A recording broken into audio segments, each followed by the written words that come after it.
Testing, testing. Can you hear me now?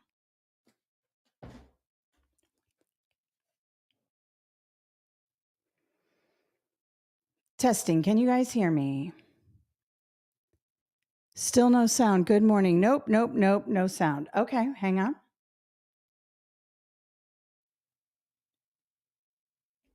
Hang on 1 second. It went away again. Can you hear me? Yes, yes. You can hear me? Yes. Sound? Yes. Okay. I have had such a problem with my microphone. I recorded like 20 videos yesterday, and my video editor guy's like, "Hey, I hate to tell you this, but your mic was off." I had the regular microphone, the echoey one that's just my Mac. We can't have that. We have to have good sound. Okay, awesome. Thank you so much for your patience on that.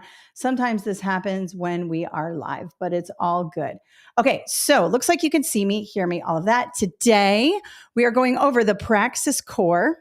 This is a basic skills test where you have to show your skills in reading, writing, and math. And the writing is it's got both. It's got grammar and it has essay. Now I'm showing you, this is our brand new Praxis core book. And I know a lot of people buy the old edition because it has a ton of 5-star reviews. And so people prefer the old edition to this new edition. But I'm telling you, if you buy on Amazon, get the new edition. It is better. I promise. There's more practice questions. I've refined a few things. So get the second, or this is the third edition, actually. This is the third edition. So if you buy it on Amazon, get this one. But a lot of people like the first edition, which is fine too. And if you bought the first edition already, you don't have to don't buy another one because they're very similar. It's just that the second or the third edition, refined a few things. But if you already purchased, don't worry about it. And if you buy on our website, you get the third edition automatically. Okay. So good, Cynthia. Thank you for buying it. I appreciate it. All right. So today, webinar, we have a free study guide that came with this webinar. If you signed up in the actual webinar, like if you went to the form and signed up, you get a free study guide and you're going to get the replay. I saw somebody early on say, are you going to send the replay link to us? Yes. So if you have to leave early, you can go check your email about 20 minutes after the webinar ends and you'll get the replay, all the resources we talked about, everything. So don't worry. And if anything happens, everything, you'll be able to access it. It's on YouTube, Facebook, everywhere. If you're on Facebook or YouTube or LinkedIn and you want to get the free study guide, there's a link in the description to click. When you do that, it'll take you to a sign up form, fill it out. That takes you to a thank you page. On the thank you page is a webinar link to join the actual webinar in Vimeo. And you'll get the study guide and all of that. Then you'll be on our list and you'll get everything to your email. So don't worry. And if you want to just wait to do that until after it's over, it's fine because I'm going to project everything and we're going to go through everything now. All right. Sorry, I was just able to get in. Did you say anything about getting the writing? Nope, we haven't started yet. Judy, just going over a few things and I had some sound issues. So we had to fix that first. So no problems there. Okay. So first of all, let me talk a little bit about the Praxis core and sort of my experience with this exam. So my name's Kathleen Jasper. If you're new here, let me know in the chat. A lot of you have been with me a very long time. Others had just discovered us. I have been helping teachers pass their certification exams now for a decade. I left public education 10 years ago. I cannot believe it's been that long. I was a teacher like many of you. I was a permanent substitute teacher. So I got a job. I went through the sub pool. I wasn't sure I wanted to be a teacher. I had, my bachelor's in English. I thought I was going to be a lawyer. That didn't work out. And my mom was always an educator. I have educators in my family and they're like, why don't you try substitute teaching? And I was like, oh, I don't want to, but it was like time was ticking away. It was time to find another job besides bartending because that's what I did. And so I was like, okay, so I got into the sub pool, did the whole thing. I started subbing around town, which I didn't love because it was really weird, like going into somebody else's classroom. And then I got a permanent sub position at a high school because I was I was running cross country with the coach. He was a mentor of mine. He's amazing. And I got a permanent sub position and I went through the process many of you are going through. I got certified alternatively because I didn't have a degree in education. I started substitute teaching. This gentleman retired in the middle of the year, which I never understood. How could you retire at Christmas time? Well, now that I've been a teacher, I can see exactly why he retired at Christmas time. Once you're done 30 years or whatever it is, I can see you going, peace, I'm out, I'm done. But he retired. I got his class. It was a tough class. They had substitute teachers for like a month before I went in. So they were hanging from the rafters and didn't feel like they had to really do much. And I was young and I was new at classroom management and all that. I talk about that a lot in this book that I wrote, Teach, a survival guide for new educators. And my whole journey with that first class of kids that I thought were my nemesis, but turned out to be my greatest teachers. And I love them to this day. And I got certified. We have different tests in Florida, but it's the same progression. It's a basic skills test like the Praxis core we're taking today. Then my subject area, I took biology because I ended up being a biology teacher, and I took the English certification. And then I became a teacher, hired on, and then I became a curriculum master teacher after a few years of teaching. Then I became an assistant principal, and then I became my own boss. I left public education and became my own boss. So that is how I became what I am today. And so I am now helping teachers pass their certification exams, helping prospective leaders become assistant principals and principals. And so I've been writing books on this. I was trained when I was a curriculum person by a major testing company on how to write questions. So I know their tricks. And that's why I always tell you to think like a test maker. And I'm going to show you how to do that today with this test. One thing about this test you should know is that it's not about teaching. So, on your subject area exam. So I've done other, like last week I did early education. Okay. And the week before that I did reading. Those exams, it's going to be a lot of teaching scenarios. And you have to understand the art of teaching elementary ed or math or social studies or whatever you're trying to teach. This is like an ACT or an SAT. It's just your skills. So there won't be any scenarios. So there are a lot of places to get extra practice. I, of course, have a giant study guide with tons of practice. But if you want more practice in grammar, maybe English is not your first language and you need more grammar practice, although a lot of people who studied English in school as a second language have better grammar than people whose first language is English, I will say in my experience. You can get extra practice from SAT, released SAT test. Just Google release SAT test, Google released ACT test, and you will be able to get extra grammar practice, reading passages, all of it. They're not set up exactly the same way. Every test is set up differently, but it's practice in these areas. You want to be able to answer questions for all different presented in all different ways. Okay. So this test, it starts off with reading. You're going to have lots of short reading passages, long reading passages, double reading passages. Then you're going to have the writing section. That will be grammar and 2 essays, which we're going to do today, and then math. And the math is not easy. If you haven't seen math in a few years, like when I was coming up, I was an English major in college. I didn't take anything except, the intro math that I took my freshman year or whatever. And then I moved on with my life. I wasn't doing a lot of math. So there's some stuff here you're going to have to review. And I have all kinds of resources for you, both free and paid. Okay. So let's see here. Is it taken on a computer or paper? It's computer, but you do get scratch paper. And I'm going to show you how to use the scratch paper to help you, but it is on the computer. Because there is an essay on this exam, you will not most likely get an unofficial score right away. Typically, if it's all multiple choice, you'll get an unofficial score on an exam. But because there's a writing portion and somebody has to grade your essays, you won't get an unofficial score right away. So you'll have to wait a couple weeks and it gets emailed to you, okay? I need help passing the English 5038. I have resources for that. We are talking about the Praxis core today, Amanda. I'm glad you're here.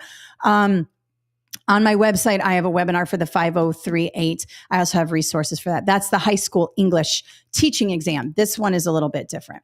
All right, so let's go over really quickly the sections of the Praxis core and the free study guide here. So let me share my screen. Okay, this is the free study guide. All right. And I always like to keep my pages open here. And I like to just kind of scroll through here in the pages. I've got some reading practice here, but we're not going to read today because reading online is annoying and reading to you is annoying. But I want to go over the different types of passages and the strategy for the reading here. Okay. So first of all, one of the things I say when I talk about testing, and let me know in the chat, and I know some of you are new here, so I'm so glad you're new, but those of you who have been with me for a while, I always tell you to do what? Think like a test maker. All right. Not a test taker. What does a test taker do? A test taker starts here and reads all the way down here and then reads all the question, then the answer choices, and then forgets what they read and goes, what did I read again? And then reads it all again. And it takes, 3-4 minutes, right? Instead, you want to look at the item as a whole. And when I say item, I mean the question, I mean the stimuli, I mean the whole thing, right? And that's reading the question first. Set the purpose for reading, all right? Then quickly just not even read them, just have a look at what's going on with the answer choices. You can see here, let me show you something. Let me zoom in. Make sure you guys can see it. I know there's a lot of writing. In fact, let me close my pages here. I'll open it back up in a second. Okay, trick for main idea. Okay. Main idea. On every standardized test, and I have prepped for them all, the main idea can be zeroed in on in the answer choices without always reading the passage. Now, you need to read the passage. I'm not saying you shouldn't read the passage, but here's a trick. 9 times out of 10, every answer choice is going to have happened in the story, and that's the way they trick you. All of these answer choices, A, B, C, D, and E here, have happened in this passage. The key is they're asking for the main idea, which is a general overview of what's happening. So anything too specific cannot be the answer. And so what happens is people get nervous. They go, well, this happened, and this happened, and this happened, and this happened. Oh my God, which one is it? Don't look for the thing that happened. Look for the thing that's super general. So we have the movie that Titanic was most expensive movie of its time. Okay, that's pretty general, but we have here strong language. Strong language is typically out. Anything that says always, never, only, mostly, typically, not all the time, is out. I wouldn't say discredit it totally, because if the whole passage is about how it's a expensive movie and was the most expensive of all time, then fine. But I'm going to say probably not, okay? Despite the overwhelming cost, Titanic was a hugely successful movie and worth the risk. That's sort of a general statement, right? Talks about the cost, but then it says hugely successful. I like B. C, the director of the Titanic forfeited his salary to help with costs. Notice how specific that is. Notice how specific. That's probably one sentence in this whole thing. Yeah, it happened, but not the answer. D, the movie Titanic swept the award scene, winning 11 Academy Awards. Notice how specific, 11 Academy Awards. And the movie Titanic was a blockbuster hit with the highest grossing movie of the 1990s. Okay, that could be sort of general, but right now, I really like this. And it turns out B is the answer. But notice I got rid of 2 answer choices right away before I even read this thing. That's what working backwards means. Okay. And so we want to make sure we want to make sure that we are working backwards. Now, you may not always be able to eliminate all of the answer choices, but you can at least eliminate 2 or 3, and that will help you. Okay. All right. So working backwards on the reading. Another trick is, let's see. Well, I've got 2 here. For the double passages. Now, you will have double passages. Let me pull up. This is the actual book. Let me pull up the book. Just want to go over the double passage strategy with you. This is the actual practice test from the book, the paid study guide. Hang on. I want to find a double passage so I can talk about that. Hello, double passage. Where are you? Here we go. Boom. Okay. On a double passage, this is what people who think like test takers do. They read passage A, they read passage B, then they go down into the questions. No, no, no, never do this. And teach your students this because they have to take double passage questions as well. Here's what you want to do. You're breaking this up. This is two singular passages out on their own. Here's what you do. You're going to work backwards. You're going to go to the questions that say in passage A only. And you're going to read those in passage A. Okay. Passage A, the word endemic. Passage A. Hang on. I want to make sure my screen stays on. I need to make sure I'm watching myself while you guys are watching me, because I want to make sure everything's working. And everything's working for me. I see some people in there saying, I can't hear you, I can't see you, but I can see me. I know it's working. That's why I have myself up here. There we go. So we have passage A. This one's passage B. We're going to skip passage B. This one's passage A and B. We're skipping this one. Passage A and B, passage B, passage A, 42. Look how they add one at the end, passage A only. Okay. And it looks like that's it. Okay. So I'm going to just peruse quickly. Look at passage A's questions quickly. Maybe use my scratch paper to just write a little something down. Okay. Then I'm going to read passage A, then answer all of passage A's questions. Now on the exam, you'll have to click forward. That's okay. It's okay to click ahead, click back. Just relax. It's all right. You'll be able to go back. You could even mark you know how it says mark for review? You can click that little thing that indicates you marked it. Grab all of passage A's questions first, read passage A, answer passage A's questions. Then read the passage B quickly. Maybe jot a little something down about them. Read passage B, answer passage B's questions. Now you have read and answered questions for both passage A and B. Now, when you go to the A-B questions, the ones that have both, you're going to be like fire. Please go back when you get this webinar back in your email, rewatch this strategy and try it in practice. Don't just do it on test day. You got to practice this in your book, okay? Or online in our online course. Because when you do that, you're going to get really good at this. And I am telling you, when you teach students how to read like this, they will do so much better on their reading exam. It's so stupid. I just think it's so silly. I should say silly, not stupid, that they make people do this kind of thing. I think this is the dumbest way to assess reading. Nobody in their lives ever reads like this. You never are at work and they go, okay, here's two passages. I want you to answer these questions for the two passages, and I'm going to try to trick you with different questions. Nobody is ever reading that way. And I think it's ridiculous that they're testing you this way. And I think it's even more ridiculous that they test third graders this way. This is not the way we read in life. But I'm not in charge, clearly. If I was, there would be a lot of different things happening in the education system.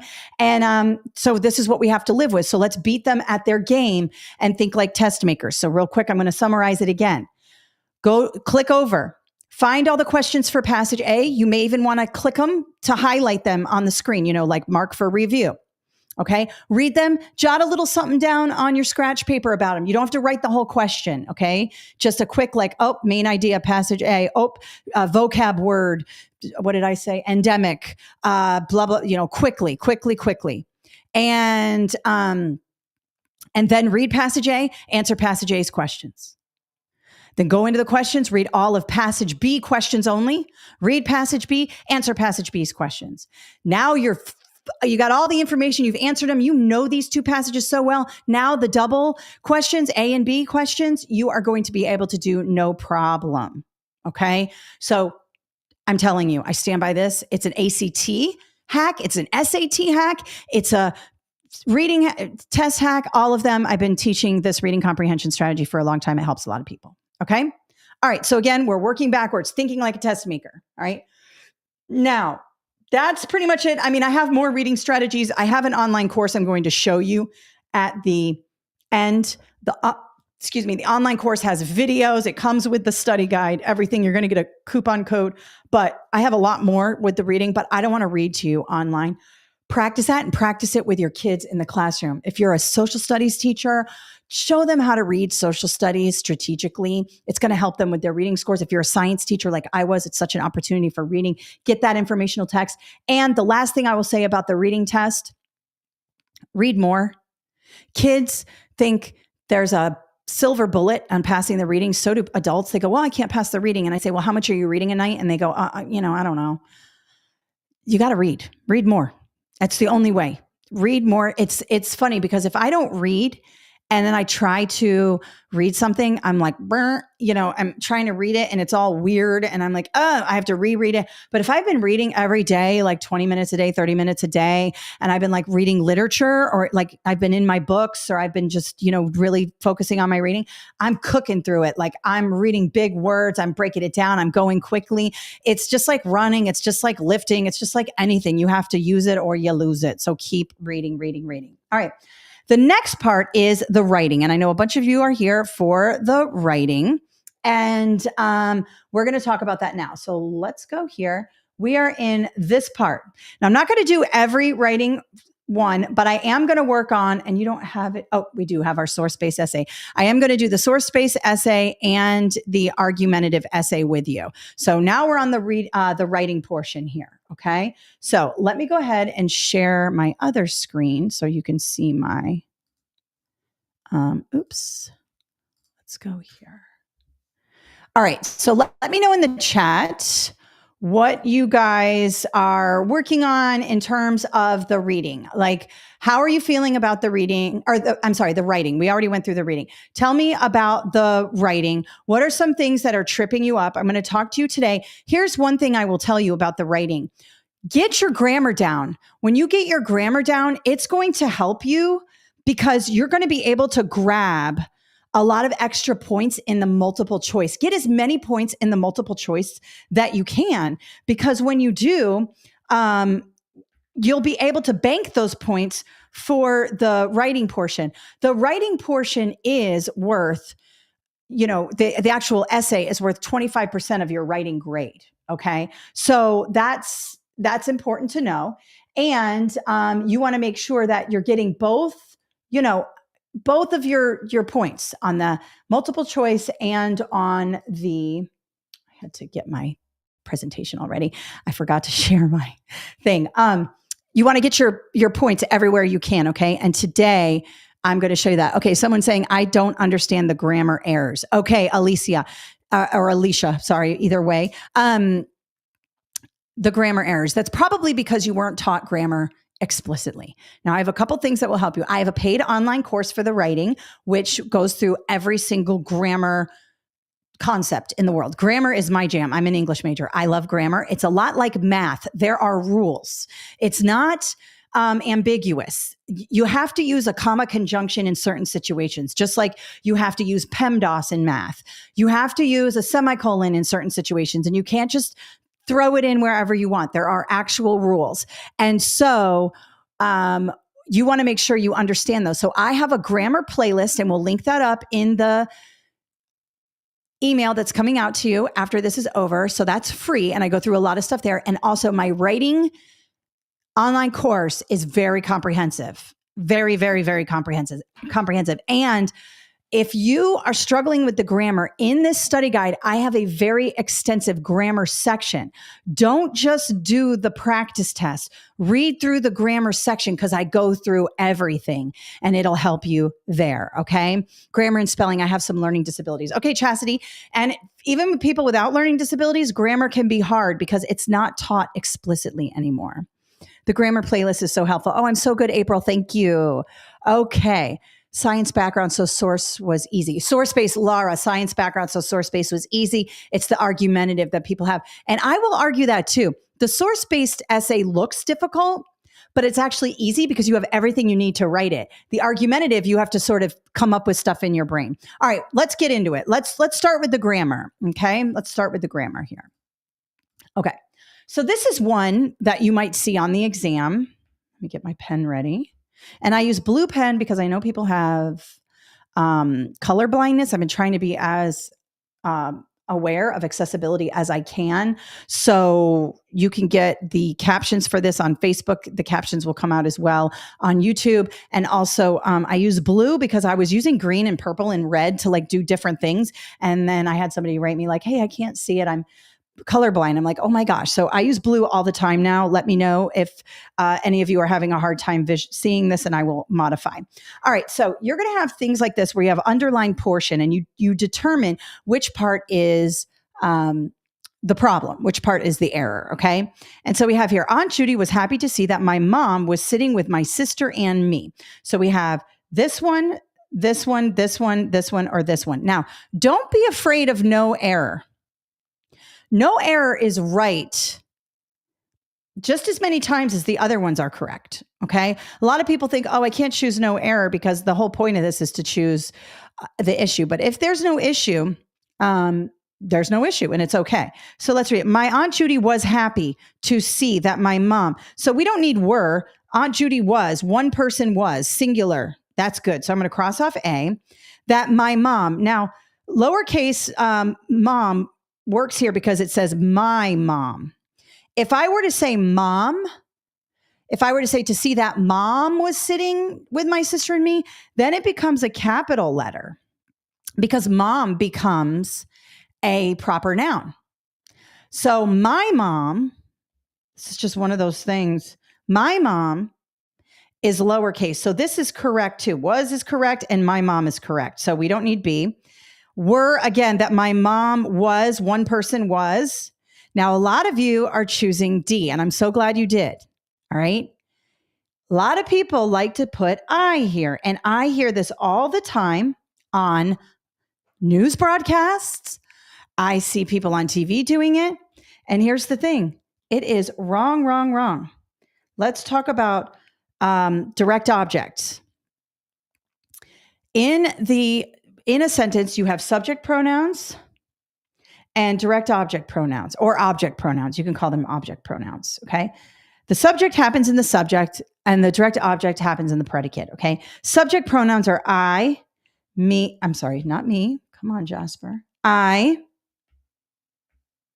he, she, they, we. You, but you is kind of the same. You and who.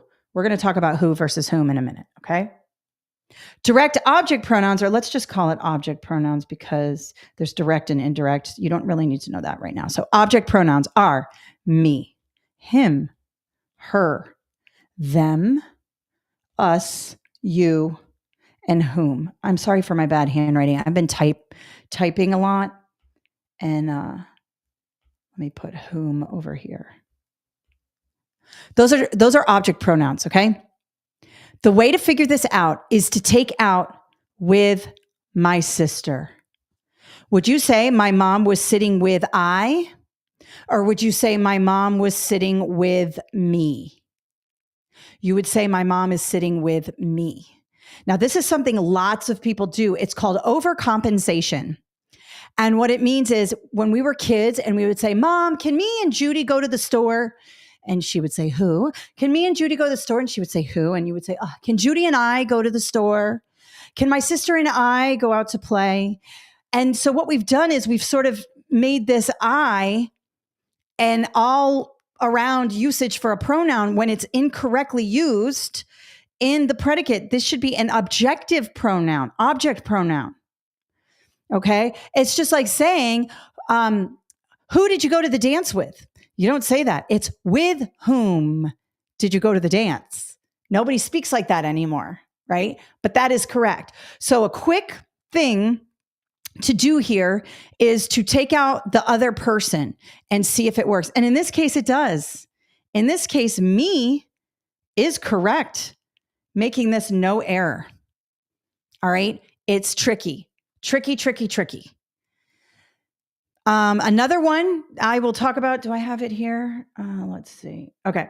We're going to just do two of these, but another one is she is taller than me. She is taller than me. She is taller than I am. She is taller than I. She is older than I. I know that sounds weird. And we usually say she's taller than me. She's smarter than me. She's happier than me. No. When you have a than, go with I, because to finish out the sentences, she is taller than I am. She is taller than, or she is younger than I am. You wouldn't say than me am. So that's one as well you might see on the exam. But anytime, and here's another quick tip.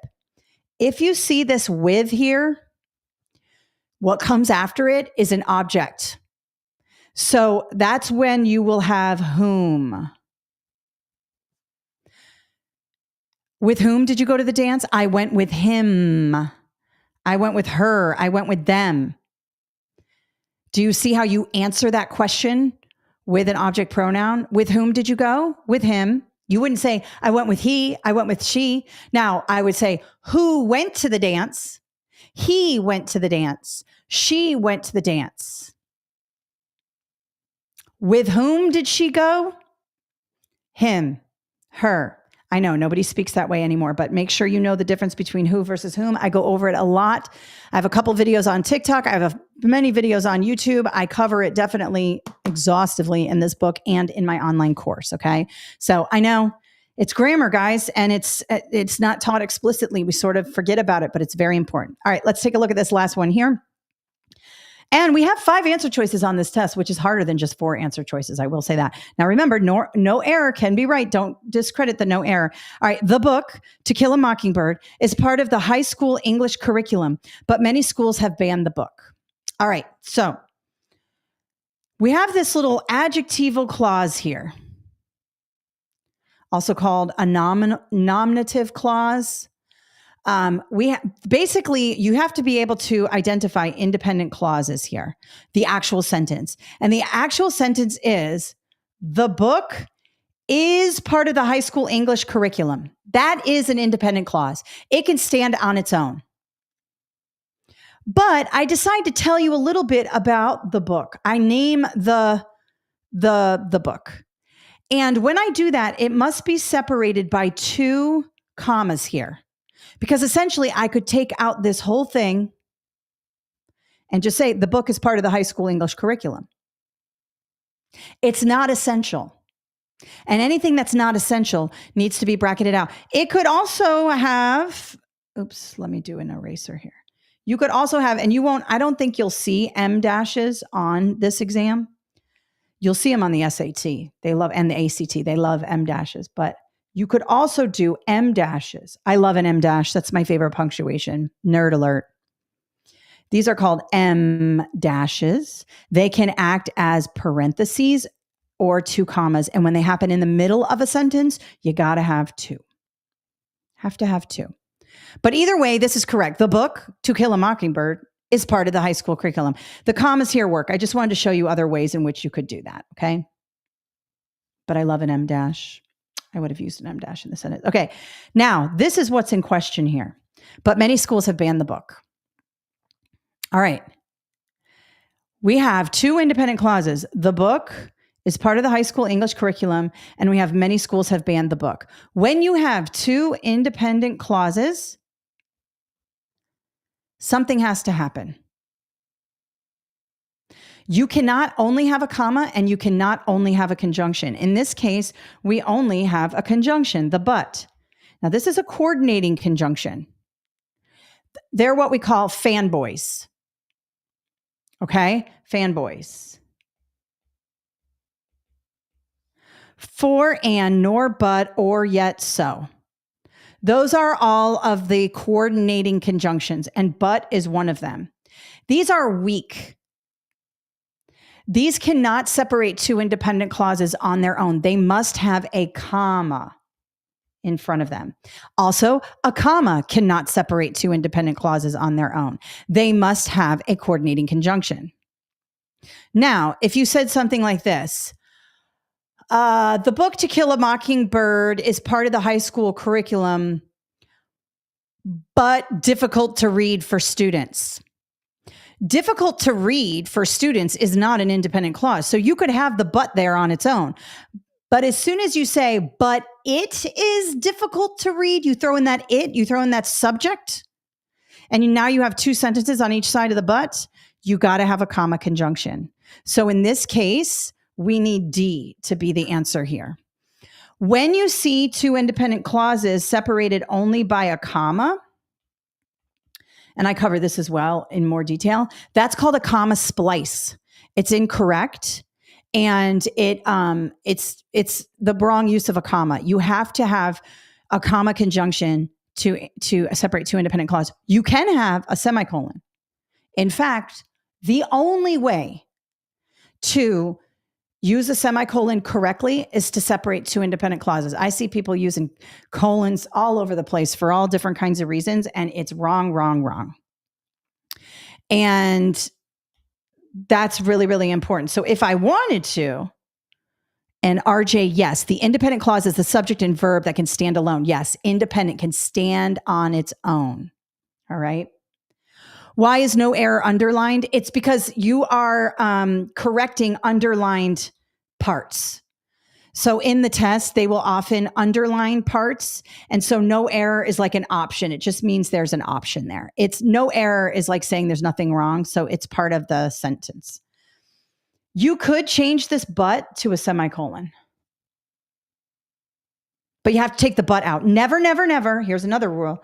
Never, never semicolon fanboy. Never. If that's in an answer choice, cross it off. All right. And of course, there are all kinds of ways to use different punctuation, but they are going to do this to you. Identify the independent clause, like RJ is saying in the chat. It's got a subject and a verb. It can stand on its own. You could pull it off and put it on its own, capitalize the first letter of the sentence, put a period, and it could be good to go. But we like to make compound complex sentences, right? So when you have two independent clauses, you either need a semicolon separating it, a comma conjunction separating it, or a period capital letter to start a new sentence. But a fanboy by itself or a comma by itself cannot happen. Okay? Little thing there. All right. Let me know in the chat if you have any questions. Let me just look and see. Please break down fanboys. Okay, let's talk about fanboys. There are different types of conjunctions that help you connect sentences. Okay, and fanboys are coordinating conjunctions. And let me go to my book.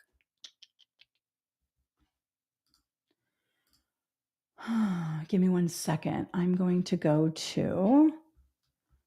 in the regular book here. This is the paid book, so you won't have this in front of you unless you have the book. If you do have the book, let's go. The writing is first. Let's go mechanics, I believe.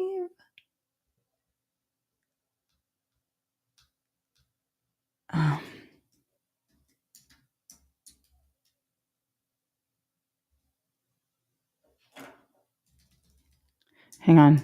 I want to search it so I don't have to conjunctions. Okay. Let's find you.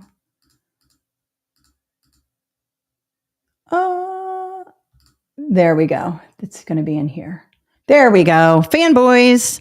This is in the book, the study guide here.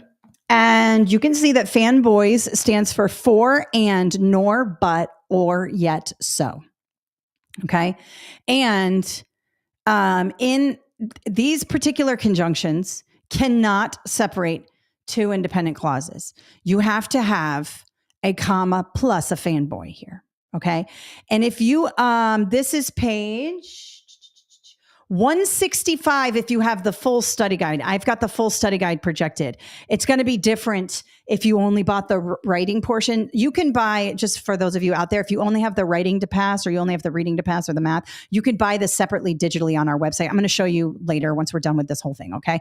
But Cynthia, if you have the full study guide, go to page 165. If it's just the writing, I don't know. I don't have that one pulled up. Okay.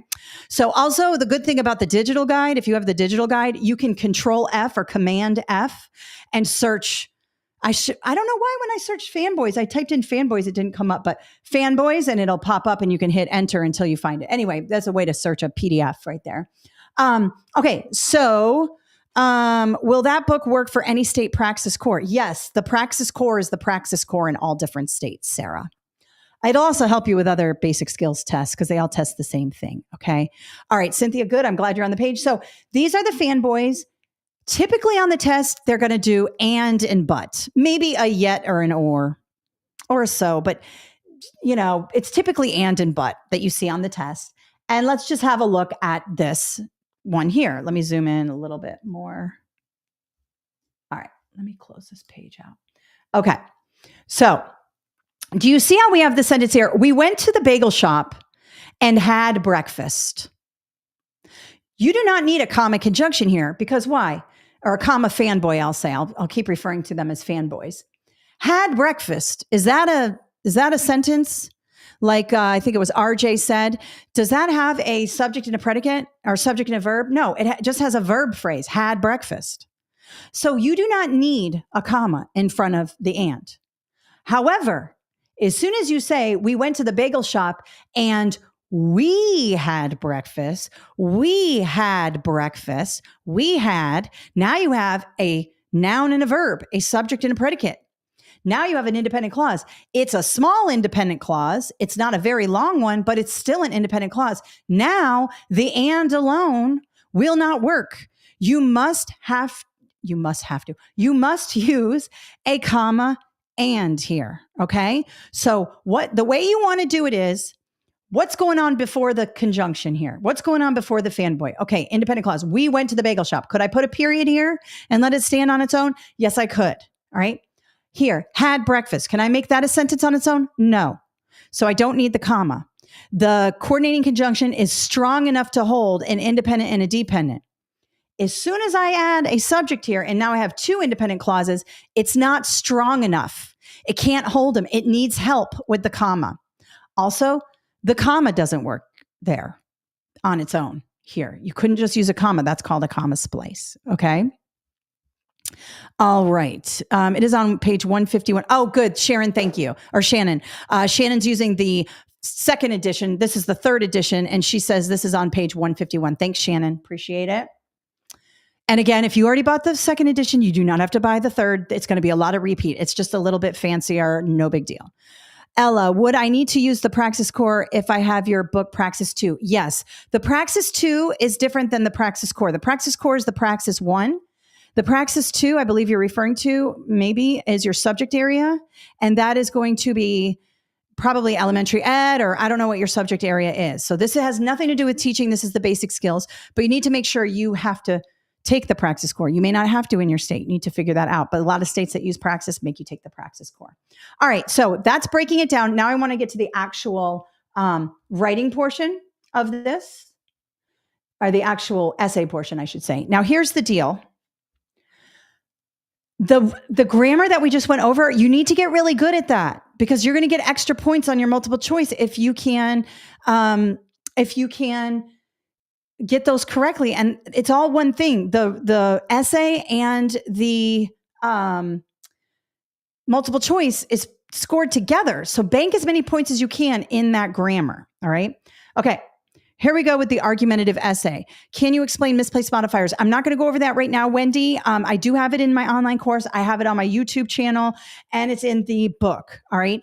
So let's go ahead and go through the Praxis Core essay. All right. So let's go here. So in each thing, you're going to have the same type of thing written. Read the opinions stated below, and then this is always going to be the same. Discuss the extent to which you agree or disagree with this point of view. Support your position with specific reasons and examples from your own experience, observations, or reading. Okay. Now, it's saying discuss whether you agree or disagree. This is not the time to get wishy-washy. Okay. Wendy, I'll go over misplaced modifiers after this. Just remind me in the chat. You need to take a position. If you start saying, well, I kind of agree and I kind of don't agree, now you're in the zone of like, it's all convoluted. You want to make this as easy on the grader as possible. Let me know in the chat if you're an English teacher. What do? You read terrible writing all day long, right? And then that one kid who gives you an organized essay, and it's not even that good. It's not even that great. But it's organized. He did what you asked him to do. What do? You think he's a genius. You give him a really good grade because you've been hit over the head with all these essays that go around the world instead of stating what you asked them to state. Do that for the grader of this essay. Make it easy on the person. All right. And I'm going to show you how to do that. Okay. So then they're going to give you, and again, I just worked backwards, right? I'm working backwards on these questions as well. Discuss the extent to which you agree or disagree. And then they're going to give you this very dramatic statement. The only important criteria by which to judge a prospective teacher is his or her ability to get along with students. And you know that that's not true, but getting along with students is important. No, pick a side. Maybe you do think it is all about getting along with kids. I mean, there are a lot of teachers out there that think the relationship is the most important thing. Relationships with students is the most important thing. They're not going to learn from people they don't like. I agree with that. Also, content knowledge is very important. I agree with that too, but I'm not going to say I agree with both. I'm going to say for my thing, I'm going to disagree with this because it says the only important criterion by which to judge a prospective teacher is his or her ability to get along with students. There's so much more that goes into it. Okay. So now I know I am disagreeing and I'm going to stay disagreeing with this the whole way through. I am not going to pepper in any agreement. No. I'm going to keep it very simple. All right. So let me show you. One thing I'm going to do, let me add a page in here because I'm going to, there we go. I'm going to show you how to just quickly jot some things down. Let me go to my thing here. Okay, so I'm going to disagree. All right. And I'm just going to jot down why I disagree. Okay. So while being liked is okay, content knowledge is so important, right? If you're teaching English, you got to know English. If you're teaching science, you need to know science. Move this down a bit. If you're teaching, social studies, you can't just walk in there with no content knowledge. You got to know what you're talking about. Set your kids up for success. They have to go to college. They have to do this stuff later. They have to on the test, in order to graduate, they have to take tests. So you need to have the content knowledge, right? Also, it's not a popularity contest.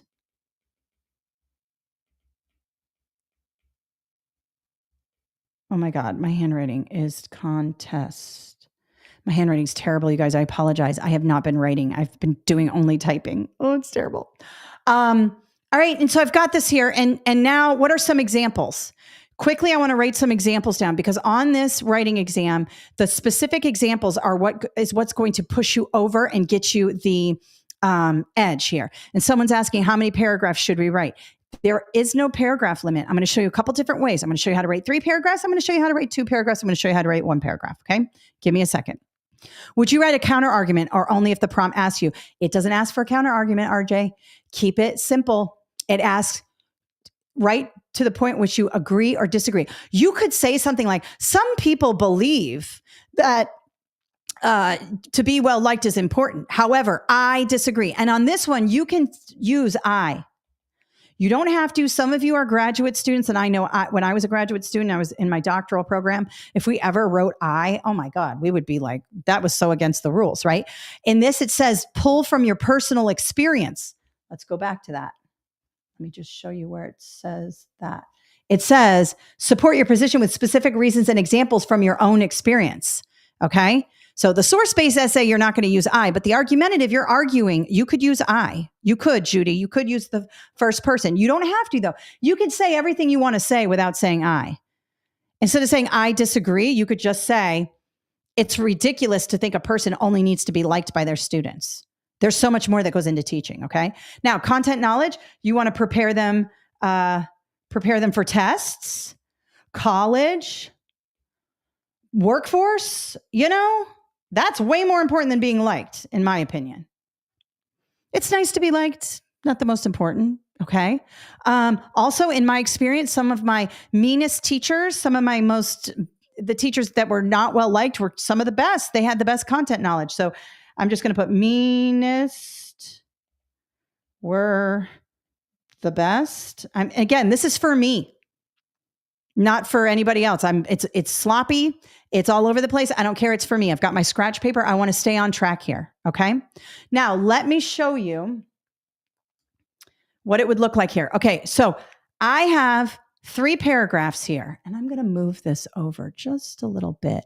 I know I'm coming off, but I want my face. I don't want to cover up this bottom here. I'll move it over. You can see the screen over here, but I just want to make sure you can see everything here. All right, let's start. First paragraph here. I disagree. Right away, I tell the reader of my essay, I am disagreeing with this. We don't need to go around the world. Tell the reader what you're saying here. I disagree with the idea that prospective teachers should be judged solely on their ability to get along with students. If you don't want to use first person, you can just say, it is ridiculous. The idea that prospective teachers should only be judged solely on their ability to get along with students is incorrect or ridiculous. You don't have to say, I disagree. You could say is preposterous, whatever. Okay. It is more important for teachers to be experts in their content area than it is for them to be popular among students. Now, I write in here, for example, a biology teacher must have detailed understanding of the topics like cell division, osmosis, photosynthesis. Similarly, English teachers must have a thorough academic understanding of grammar, usage, structure, and composition in literature. Okay. Now listen, you don't even have to have the for example sentence there. I wanted to make it its own paragraph, so I added that. All right. You could get rid of that and then make this part of the paragraph. In high school, I had an English teacher who was notorious for being difficult to deal with. I, along with others, found him abrasive, stuffy, and he certainly wasn't getting along with the students. He demanded we diagram sentences, rewrite paragraphs over and over again, and proofread constantly. However, during my freshman year of college, I quickly realized that because of my English teacher's approach, my knowledge of grammar, punctuation, and structure was far beyond my classmates' skills. Is this true? No, I made this story up. I didn't have a mean English teacher. I did have a mean English teacher in high school. She was like crazy. I'm sure we all did, but this is made up. No one's going to check your life story. You can make it up. It turns out my English teacher had prepared me to be a successful college writer, blah, blah, blah. Okay, now, could we pare that down? Yes, we could. Let's just... I'm going to show you, I'm giving you everything here because I'm teaching you how to do this. You don't have to write all of this. Let's say you didn't think up this biology part. All right, let's just say. And you just wrote here, I disagree with the idea teachers should be liked, blah, blah, blah. It's more important for them to have content knowledge than be popular. And you can say in high school, here's your for example. This is a specific detail, which is good. We need specific details, okay? In high school, I had an English teacher being difficult to deal with. I, along others, found him abrasive, stuffy. Okay, you could put a period there, and then you could say he made us diagram sentences and rewrite paragraphs over and over again. But then when I got to college, turned out he was right. And I was prepared more than others. You can pare this down. You can pare this down. I'm just giving you everything. And then you could add one sentence at the end. Being an effective teacher is not a popularity contest. That right there could be your ending sentence. I like that as an ending sentence. Or you could just add one more. Teachers must be experts in their field. You could turn this into one paragraph. You could turn it into 3 paragraphs. You could turn it into 2 paragraphs. But the point is that it needs to be organized, okay? And you can see here that the way I organized it is I have whether I agree or disagree. Then I have my personal experience, an anecdote. They call that an anecdote. Show me, don't tell me. Show me the experience. And then I have a conclusion here, which is usually just a restatement of the intro, okay? But you don't have to. You could make it one paragraph really good. If I stopped here and put a period here and I got rid of this, and then I said, you don't even have to say I, you could say, English teachers are notorious for being difficult to deal with because they make their students diagram sentences and read lengthy passages and all of this. However, it prepares students for college and the workforce where they are required to write. And then you could say, this is not a popularity contest. Being an effective teacher means being an expert in your field. That right there is good. Why is it good? Well, because you stated that you disagreed, which was one of the characteristics in the task. The second is you gave reasons why you supported it, and there were specifics. You said words like diagramming sentences, being difficult to deal with, college, workforce. When you bring in those specific details, now you're going to get the points that you need. It's when you guys, and I see this a lot, it's when you guys use like general stuff like, oh, teachers shouldn't worry whether they're liked or not. Their students need them to be teachers, not friends. And you're saying all these things, but you're not showing the reader. Show me, don't tell me. Doesn't this paragraph here show you? You're visualizing a mean old English teacher, making them diagram sentences, walking around with the ruler, slapping it on the desk, and then the kid going to college and realizing he's way better equipped, or she's way better equipped at doing these lengthy writing tasks. You're seeing it. That's what you need. You need the examples. Make sure you don't skimp on the for example. English teachers are notorious for being difficult to deal with because they make you do vocabulary exercises and writing exercises and grammar, and most kids find that boring. However, when they go to college, when they go to the workforce, they have to write an email, they have to write a paper, they have to give a presentation. These skills are valuable, more valuable than popularity. And then you can wrap it up there. Contractions. Somebody's asking about contractions. I mean, you can use contractions. Nowhere in the rubric, there's a rubric, and I have it in my book. Nowhere in the rubric does it say you can't use contractions.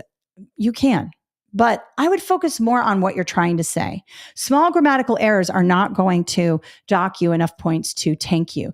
The thing that tanks you is you do not answer the question. A lot of people go around the world, they never answer the question, and they're not direct. Everyone's afraid to be direct, okay? Pretend you're like me from the Northeast. Direct. Those of you in New Jersey, Massachusetts, New York in the chat, say it. Say it. Just come right out and say it. Do that in your emails too. When you're emailing your principal, in the first line, you should say what you want. Don't beat around the bush. I disagree, or it's preposterous to think that teachers need to be popular with students. That's not their job. Okay. And then get into the specifics. And what I like to do, my formula is like, I give a little general statement and then I say, for example. Then I might give a little general statement and then I say, for example, because then I know I'm hitting that specific detail that's needed in the rubric. Okay. Richard too. Yes. These. I live in the South now. I live in Florida, but there's a lot of Northeast people here. And here's one paragraph. Let's just have a look at this. I like to show you the one paragraph. I disagree with the idea that prospective teachers should be judged solely on their ability to get along with students. It's more important for teachers to be experts in their content area. In high school, I had an English teacher who was notorious for being difficult with. I, along with others, found him abrasive, stuffy. He certainly wasn't getting along. I found his teaching style to be outdated and boring. However, during my freshman year of college, I quickly realized my English teacher's approach, my knowledge of grammar, punctuation, and structure was far beyond my classmates' skills. Turns out my English teacher had prepared me to be a successful college writer. And now here's my ending sentence. Although it's helpful for a teacher to be well-liked, there's that counter argument. Somebody was asking me, RJ, I think you're there. Although it's helpful, it's not the only quality that makes them effective. Boom. Okay. Sarah's in Kansas. She's a New Yorker, holding back most of the time. Yeah, it's hard. I know people tell me, you're so aggressive. I'm like, oh. Sorry, that's how I am. I'm that way when I teach too. I was online teaching SAT on TikTok, and I was like telling the kids, like, don't do this. Don't fall for the trap. And I'm like, being very stern with them. And one of the kids is like, why is she yelling at us, bro? I love high school. They're funny. Okay, now let's talk about the source-based essay. Let's go back here. All right, so when you have a source-based essay, this is where you're going to want to think like a test maker again. Okay. And this is in your free study guide. Oh, and by the way, in this study guide, in the first edition also, I have lots of prompts for you to study with. And I also show you in the online course how to use ChatGPT to get you more prompts. You can go into ChatGPT and say, hi, I'm taking the Praxis core exam. Can you generate me some argumentative prompts using the rubric from the Praxis core? And it'll go, sure, here you go. And then you can write an essay and you can say, based on the rubric, can you grade my essay? You guys got to use AI. I'm telling you. I show you how to do it in the online course. And I have a couple of videos on YouTube. There's one on YouTube where I show you how to do it. Yana is in the chat. I forgot to introduce her. Yana Bossy is in the chat. She's my colleague. She's paying attention to everything I'm saying, and she's going to link everything I say up in the email that you'll get. All right, so let's talk about source-based essays here. Now, these look more difficult than they are. I actually find them easier than the argumentative because you have all this information to basically summarize, okay? So let's have a look.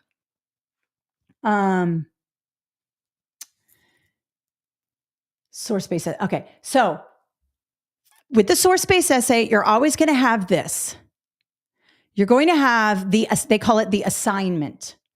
And here it gives you like a general statement of what's going on.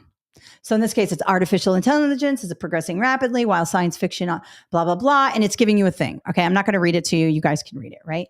Now, this always stays the same. Read the two passages carefully. We're not reading all of that. I'm going to tell you right now, no, you're going to pull out information. Okay. You're not reading all of this. And your essay must draw from information from both sources. In addition, you may draw on your own experience. Okay.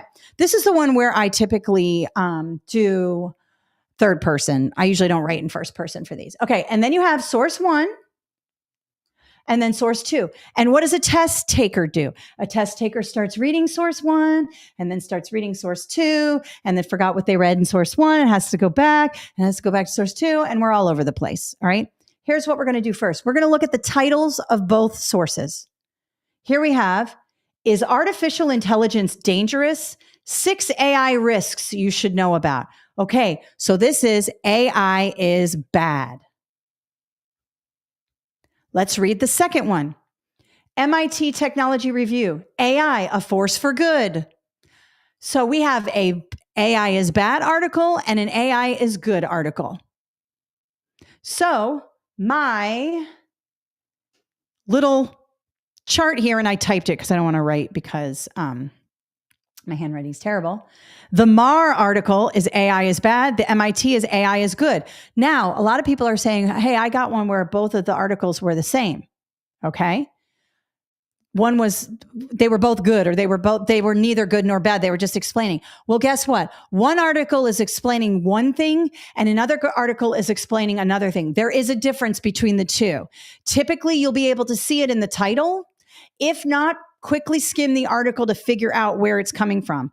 Don't start reading it word for word and dissecting every little thing. You can get a lot from the title. Okay. So let's now pick out some pieces. I know I'm going to talk about how MAR, AI is bad, and MIT, AI is good. I'm going to talk to you about how to cite these. All you're going to use is the last name and the date. You're going to use APA formatting. It's so easy. I'm going to show you. Do not worry about that. And they don't tell you, you have to use APA, you have to use MLA. You can just say, according to source one, you don't even, or according to the MAR article, they don't tell you have to do it in any way. You just have to reference and cite the article. Okay. Carrie, did she say to write third person? Or Carly, sorry, Carly. Yes, I would write third person for this. First person's a little hard to weave in here. I would write third person, but you can write first. There's no requirement on that. Okay. So let's find out why this person is saying AI is bad. Okay. So we've got here, since recent developments have made superintelligent machines possible sooner than initially, the time is now to determine what dangers. Okay. So this is just a intro. AI programmed to do something dangerous. Okay, here we go.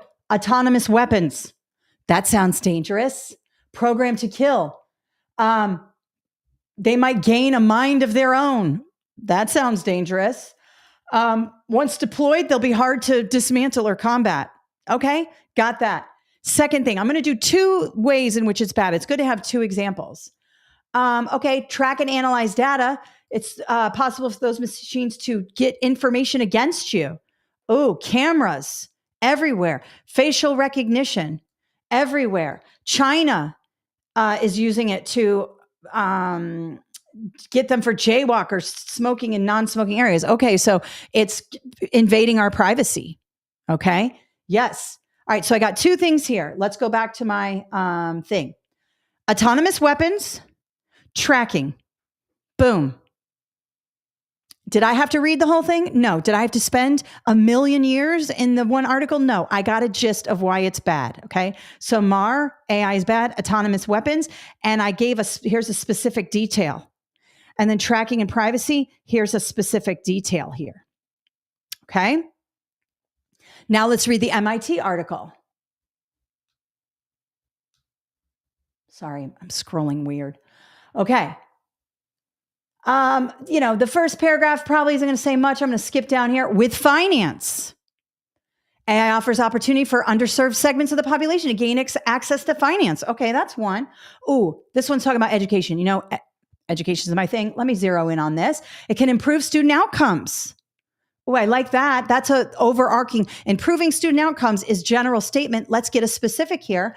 Can be used for student homework programs, adjust to their learning needs. I like that because we need to do that in schools, right? We need to differentiate instruction. Tailor-made curriculum. Okay, I'm writing that down.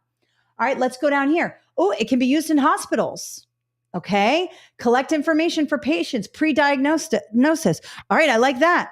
I grabbed what I needed from there, did not have to spend 2 hours in there. And now I've got that. All right, let's go back here. So AI for good, learning, responds to learning needs, and medical pre-diagnosis that saves doctors time. Notice I have learning, general, respond to learning needs, and medical pre-diagnosis. I got my specific detail in here. Okay, now let's do it. You can do this in 2 paragraphs. It said, what did it say? Let's go back to here. Read the 2 passages carefully and write an essay. Does it say write a 3-paragraph essay, write a 5-paragraph essay? No, it says write an essay in which you identify the most important concerns regarding the issue. Explain why they are important. Those are the specific details. Your essay must draw on both essays, both sources, and cite them. That's the rules. Okay. So can I write 2 paragraphs, one for the MAR article and one for the MIT article? Yes, I can. MAR 2018. Notice I just used the last name of the author and the date. That's the APA way. It's easy. You could also say the MAR article asserts or the first source asserts. I recommend using the last name and the date just because it's cleaner and it really shows the person that's grading your essay that you are citing the information. All right. So he asserts or he claims or he whatever that AI can be dangerous and the time is now to determine how dangerous this technology could be. Okay. So general statement. I say MAR 2018 argues that AI can be used as autonomous weapons and develop a mind of their own, specific details, which puts citizens in extreme danger. In addition, MAR states that AI can be used to collect, track, and analyze people, which puts them in danger. Notice I just did the 2 things I talked about, autonomous weapons and the tracking. I had that in my little T chart. Look at this. For example, face recognition camera algorithms can be used to oppress citizens. In fact, MAR 2018 cites China's social credit system.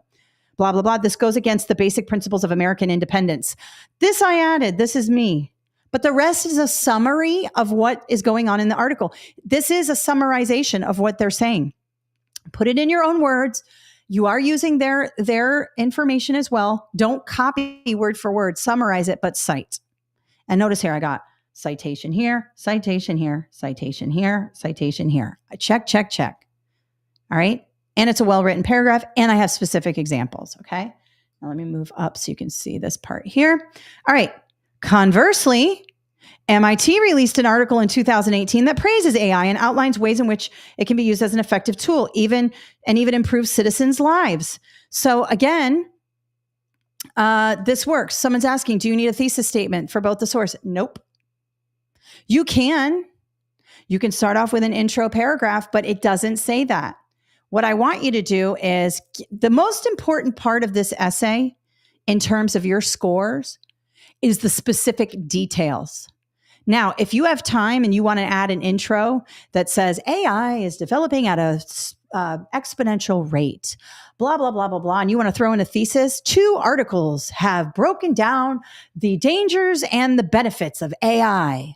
And then you go into these 2, that's fine. But I would say right away, write the details first, because if you run out of time, an intro paragraph is not going to get you the score. The details are the ones that are going to get you the score. You might not get the full gamut, but you're going to get more points from the detailed paragraphs than you'll ever get from an intro or a conclusion. So write the details first. And then I have conversely, okay, yeah, and I already said that. One way, here's a specific, this is another way to say, for example, one way AI can be used positively is with student outcomes. For example, AI can differentiate learning and tailor curriculum based on students' needs.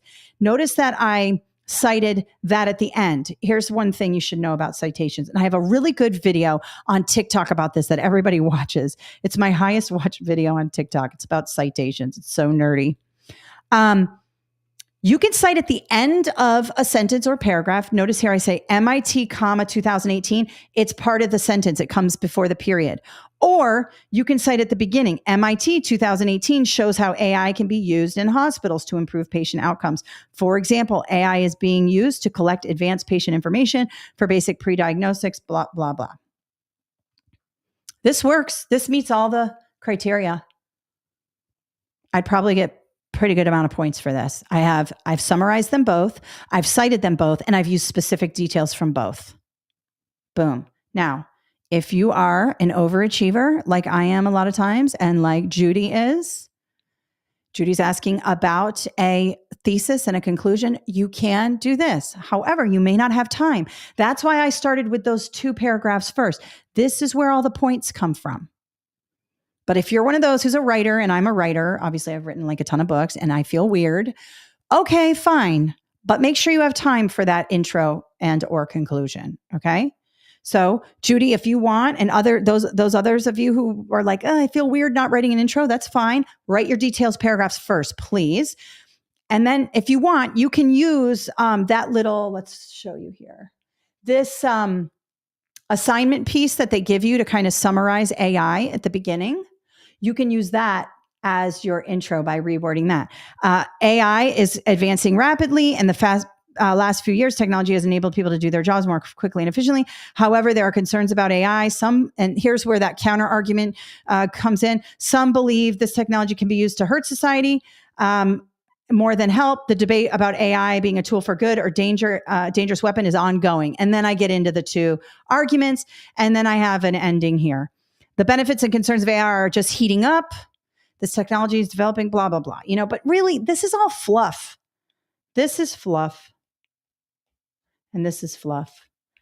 It's important when you're writing like your own article or your own work, but if you're under the pressure of time on a standardized assessment, write these. These are the stars of the show.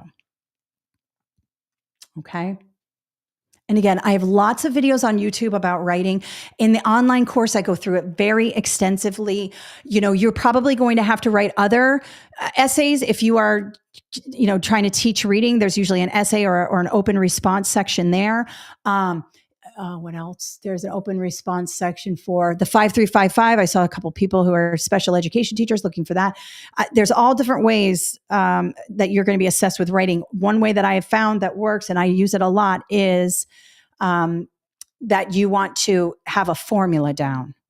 You do a little quick general statement, then maybe you define it, and then for example. General statement, for example. You always want to get in that for example, because that's what's going to help you get those points, okay? How many points for each essay? Hang on, it's been a minute since I've looked at, let's go here. Let's pull up.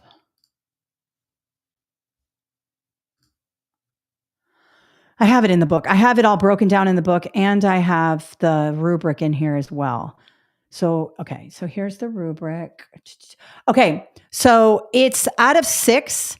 However, you may see, let me know in the chat what your score report says. It's probably out of 12. No, there's 2 essays. So you've got 6, 6, 6, and 6. Let me see here. Producer, this is argumentative. Argumentative is going to be out of 12 because you have 2 graders. But 6 is the highest. Really, where you want to be is a 4. If you can get a 4 from each grader, 8 out of 12, you're doing good. A lot of people, overachievers, I know I like to get high points, but you don't need to be at a 6. But it's easy to get a 6. Provide clear and declarative thesis statement. You've got that for here. Organizes and develops ideas logically. Okay. The thesis statement is whether you agree or disagree. I know that that you are like, oh, do you need the thesis? I usually teach it the last sentence of the first paragraph. But a thesis is like, I disagree with the notion that teachers have to be liked. That is a thesis statement. That is your position. Okay. Michelle, thank you. It is 24. I thought so because you're getting 6 for the argumentative essay from grader 1 up to 6 from grader 2. And then when you do the source-based essay, go here. You've got 6 from grader 1 for the source-based and 6 from grader 2 for the source-based. So it's 12 really for each essay, 24 total.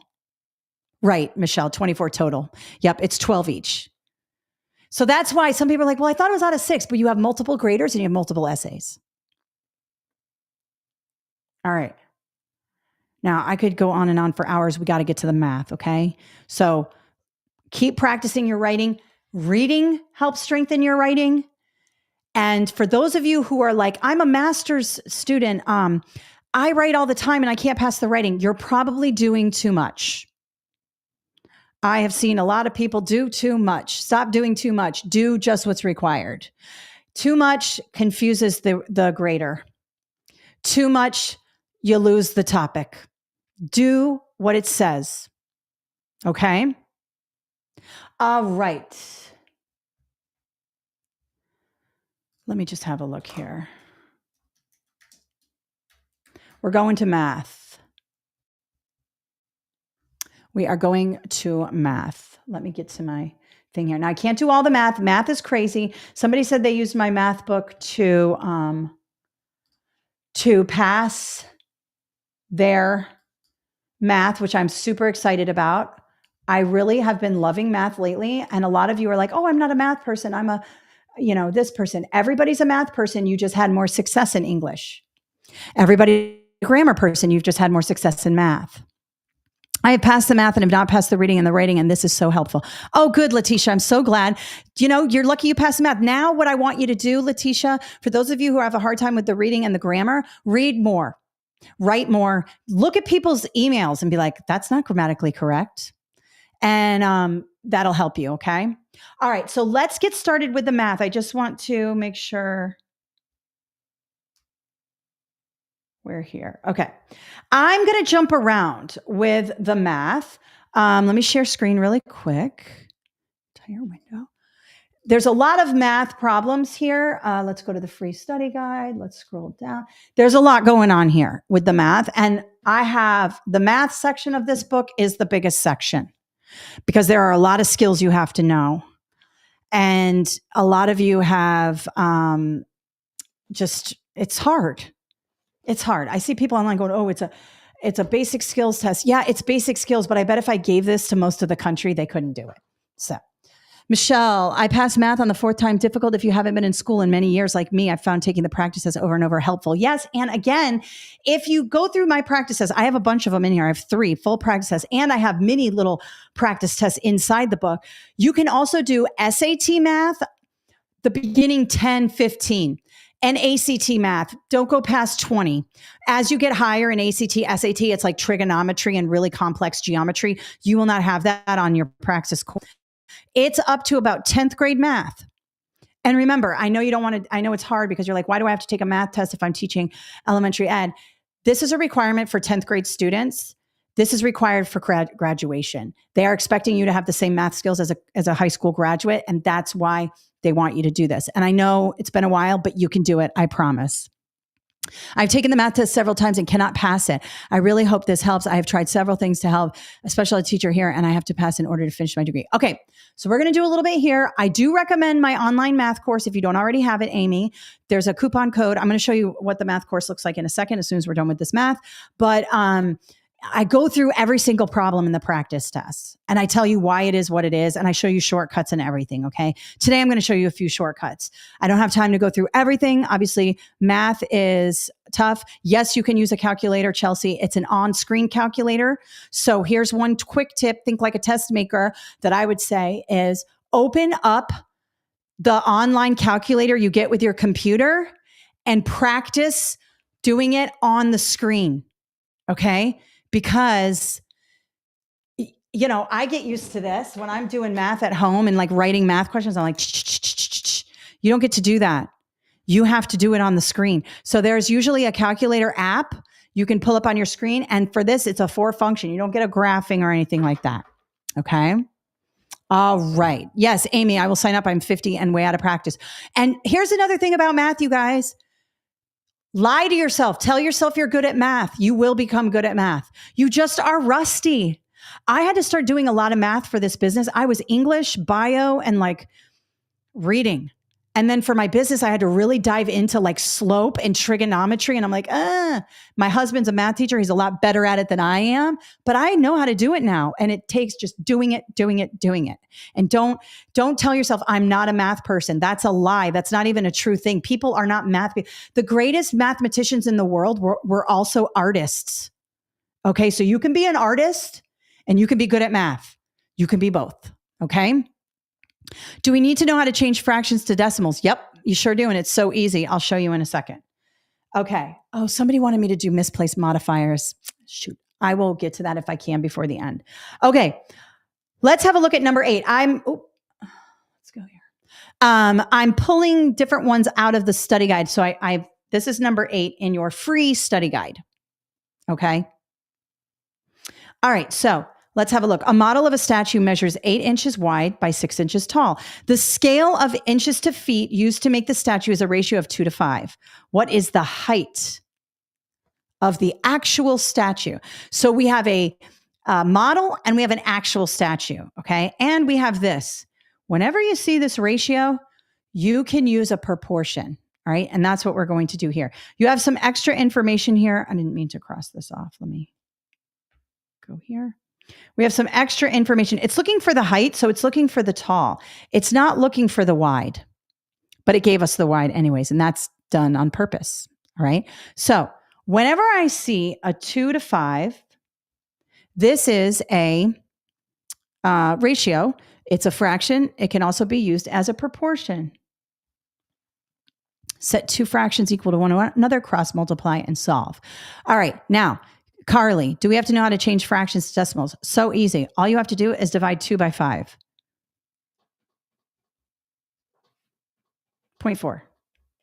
How many times does 5 go into 20? Just add a little. 0.4. You can also use your calculator. If you are one that can't do I grew up in the 80s. We had to do long division. And it helped me. It really did. That long division really did help. Just take the top number and divide it by the bottom number, and you'll get the decimal. Okay. I also have some decimals you should memorize in the test. You should memorize your quarters: 1/4, 1/2, 3/4. You should memorize those: 0.25, 0.5, 0.75. Memorize those. It's going to help you. You should also memorize your thirds. 1/3, 0.33 repeating, 2/3, 0.66 repeating. Memorize those. They're in the book. What about an improper fraction? Sorry, guys, let me just do this really quick. Improper fraction is the same thing. Let's say you have 22 over 5. Okay? 22 over 5. This line here means divide. That's what you need to know about fractions. It's 22 divided by 5. Okay, how many times does 5 go into 22? Without going over? 4.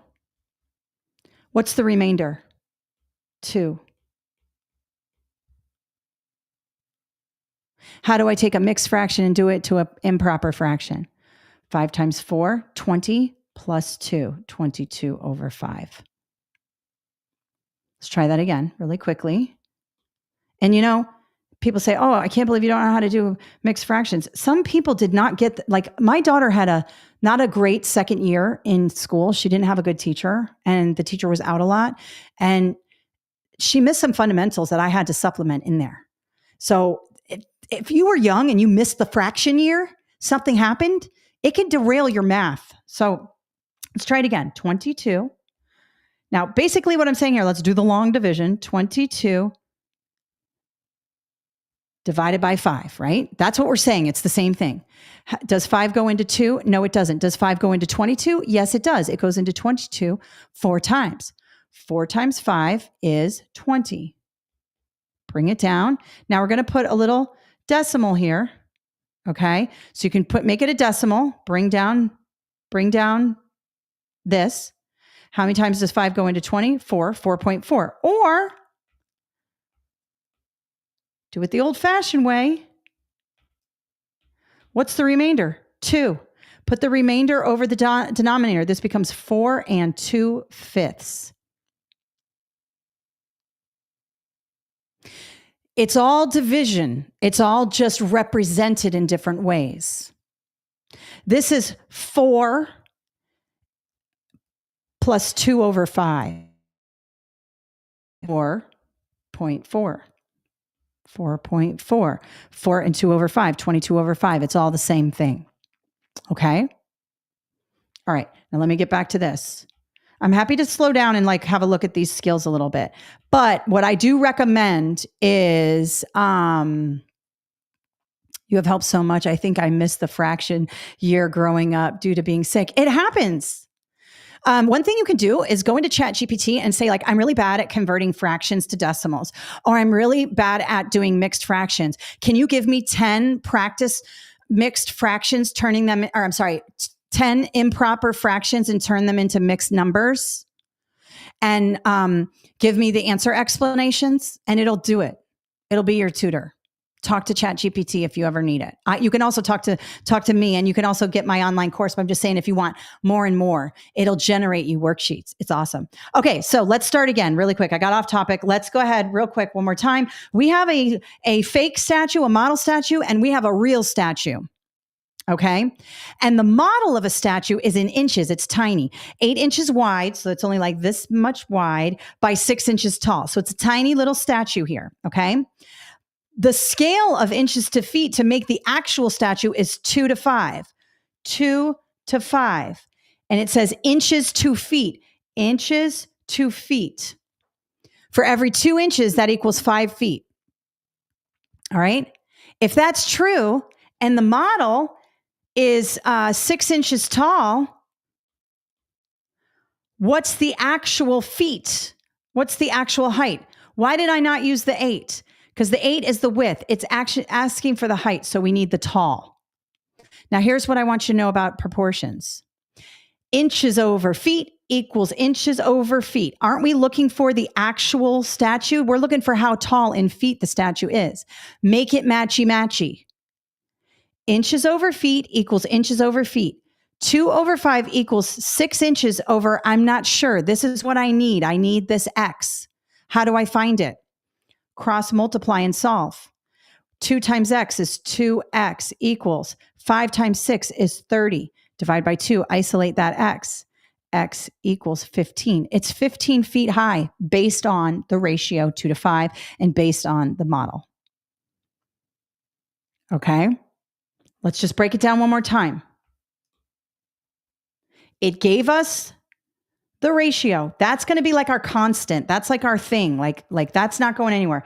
Inches over feet. For every 2 inches, it's 5 feet.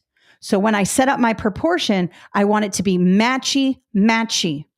Inches. Do I have the inches? Yes, I do. I'm looking for the height. 6 inches. Do I have the feet? No, that's what I'm looking for. That becomes X. On these word problems, you'll get 3 out of the 4 things. You need that 4th thing. That's your X. And make sure you keep it matchy, inches over feet. Cross multiply. 2 times X, 2X. 6 times 5. Don't forget the equal sign. 30. Isolate the X.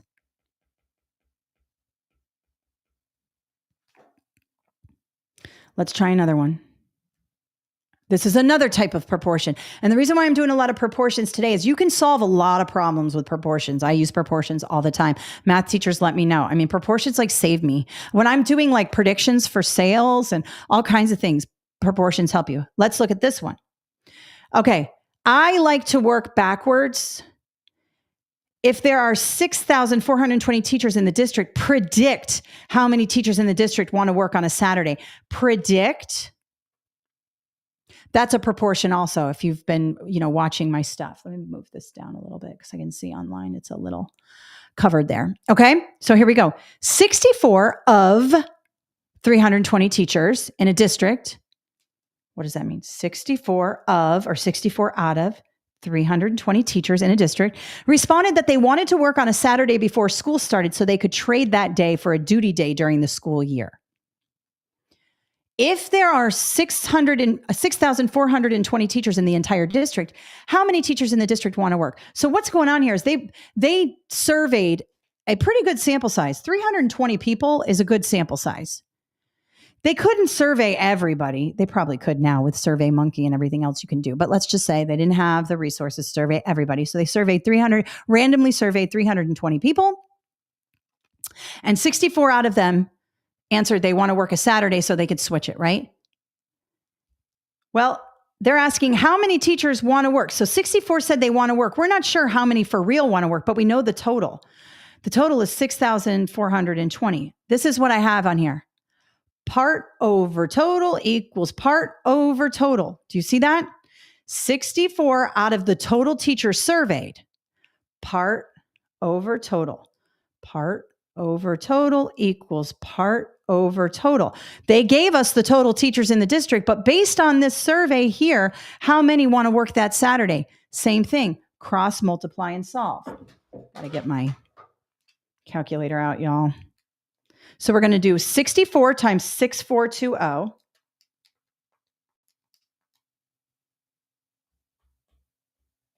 And there's two ways to do this. I know, I will tell you. Equals 320x, because then we cross multiply here. Now we isolate the x, divide by 320. It cancels, but I got to divide this by 320. And we get 1284. Now, there's another way to do it. Someone say, you can do it a different way. Yes, you can. Let me just show you really quick.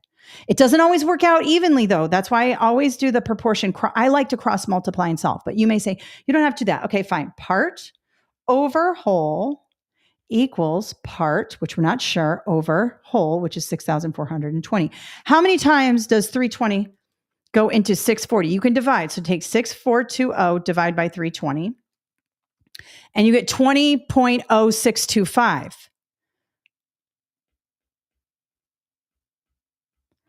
Multiply that by 64, and you get 1284. So whatever you do to the bottom, you do to the top. It's a fraction situation here. But I like to cross multiply and solve. You do get a big number, but it's divisible by 320, and you get a calculator. So you do you. Which one works for you? Let's try another. Okay, this tends to give people agita, but I'm going to show you very quickly how you can solve slope-intercept on this test easily, okay? They kind of hide slope into scatter plots. This is part of the data analysis portion. They want you to be good at this because you're going to have to analyze data as teachers, okay? So this is called a scatter plot, and you can see that there is a positive correlation, meaning that the line is going up. If the line were going like this, it would be a negative correlation, okay? But in this case, we have, if we were to draw a line, and I'm going to do it as neat as I possibly can, from here, it would go like this.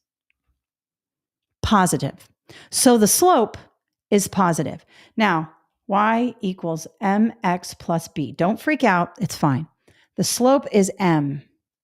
The slope are these numbers here. I want you to think about this. I don't want you to just give up on this problem because it's tough, okay? You can at least eliminate and guess and make yourself easier. If this slope is positive, then the m, which is the 2, the negative 2, the 1/2, and the negative 1/2, has to be positive. So immediately eliminate anything with a negative slope. E is out and B is out. Okay? Now, another thing we can look at, B. B is where the line starts on the y-axis. This is y, this is x. Where does it start? It starts somewhere 0, maybe a little above 0. It could be like 1 or 0.4, but it's definitely not 6. 6 would be here. Would go that way. This is B. That's where the line hits the y-axis. That's the y-intercept. Okay? And that's another way to eliminate. I can get rid of it because the line Starts much lower than that, okay? But I still can't differentiate between 0.04 and 1. Those are too close. Now, on test day, it'll be super obvious. Sometimes there will be 4 out of the 5 will be negative slopes, and you just go. If 4 out of the 5 are negative and the slope is positive, grab the positive slope and get out of there. You don't have to do another thing. But I like to make it a little more difficult on you so that on test day, you're good, all right? So let me erase this. So now what I want to do is figure out, and again, I'm looking at this one here and this one here. Okay. Now the B is too close. 0.4 and 1, they're too close. It could be either one. Now what I want to do is figure out the line, rise over run. And again, you may not even have to do this on test day. Okay. So this slope here is 2, which means it's 2 over 1. And this slope here is 1 over 2. They're both different. All right, rise over run. Rise is up and down. Run is back and forth. Rise, run.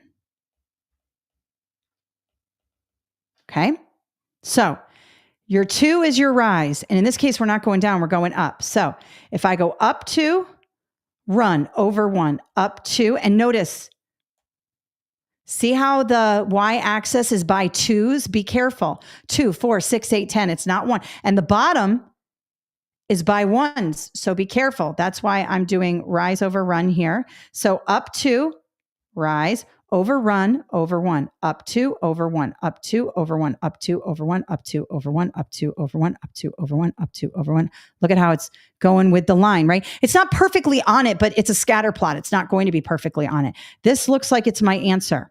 I'm quickly just going to try a couple of points on the 1/2 just to make sure, okay? Looks like right now, A is it. Oops, that's the eraser. A is it. A is my answer. But let's try 1 over 2. Rise is 1. Now, rise would be right here in the middle because it goes by 2s. Over 2.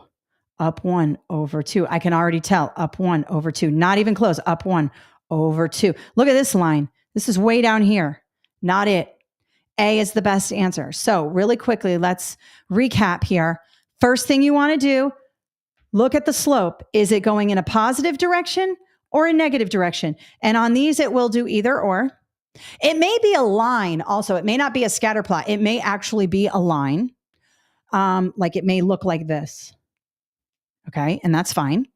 So it's positive. So I eliminated all the M's. M is your slope. All the M's that were negative, which was B and E. Then I looked at the y-intercept and I noticed that this line crosses the y-intercept somewhere between 0 and 2. It's somewhere in here. So 6 is out, the B. C is out. Now I'm down to A and E. You probably will have already figured it out by then. It won't be that hard, but then you can use your rise over run method with the slope.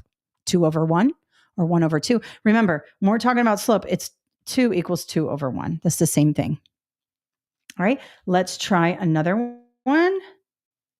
Okay, this one's probability. People tend to get a little bit freaked out with probability also. Okay, 12.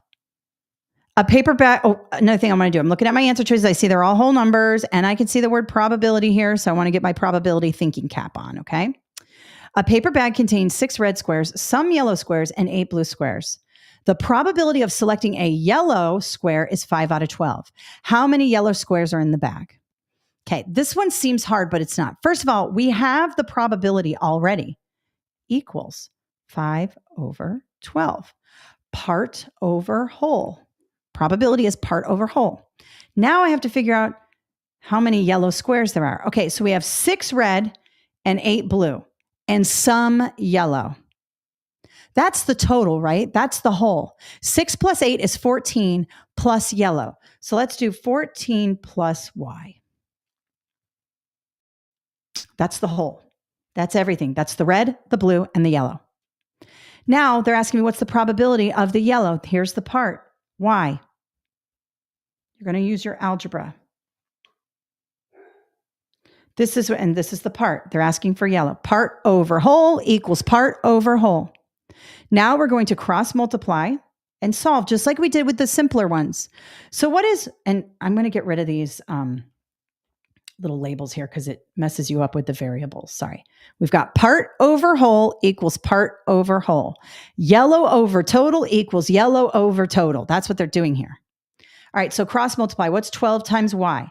That's 12y equals. Now, basically, we're taking 5 times 14. That's 70. And 5 times y. We're distributing that 5 plus 5y. Now all I have to do is get the y's on one side and the 70 on the other. Let's subtract 5.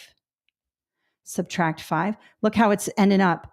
7y equals 70. Nice and even. Divide by 7. Divide by 7. Y equals 10. Okay.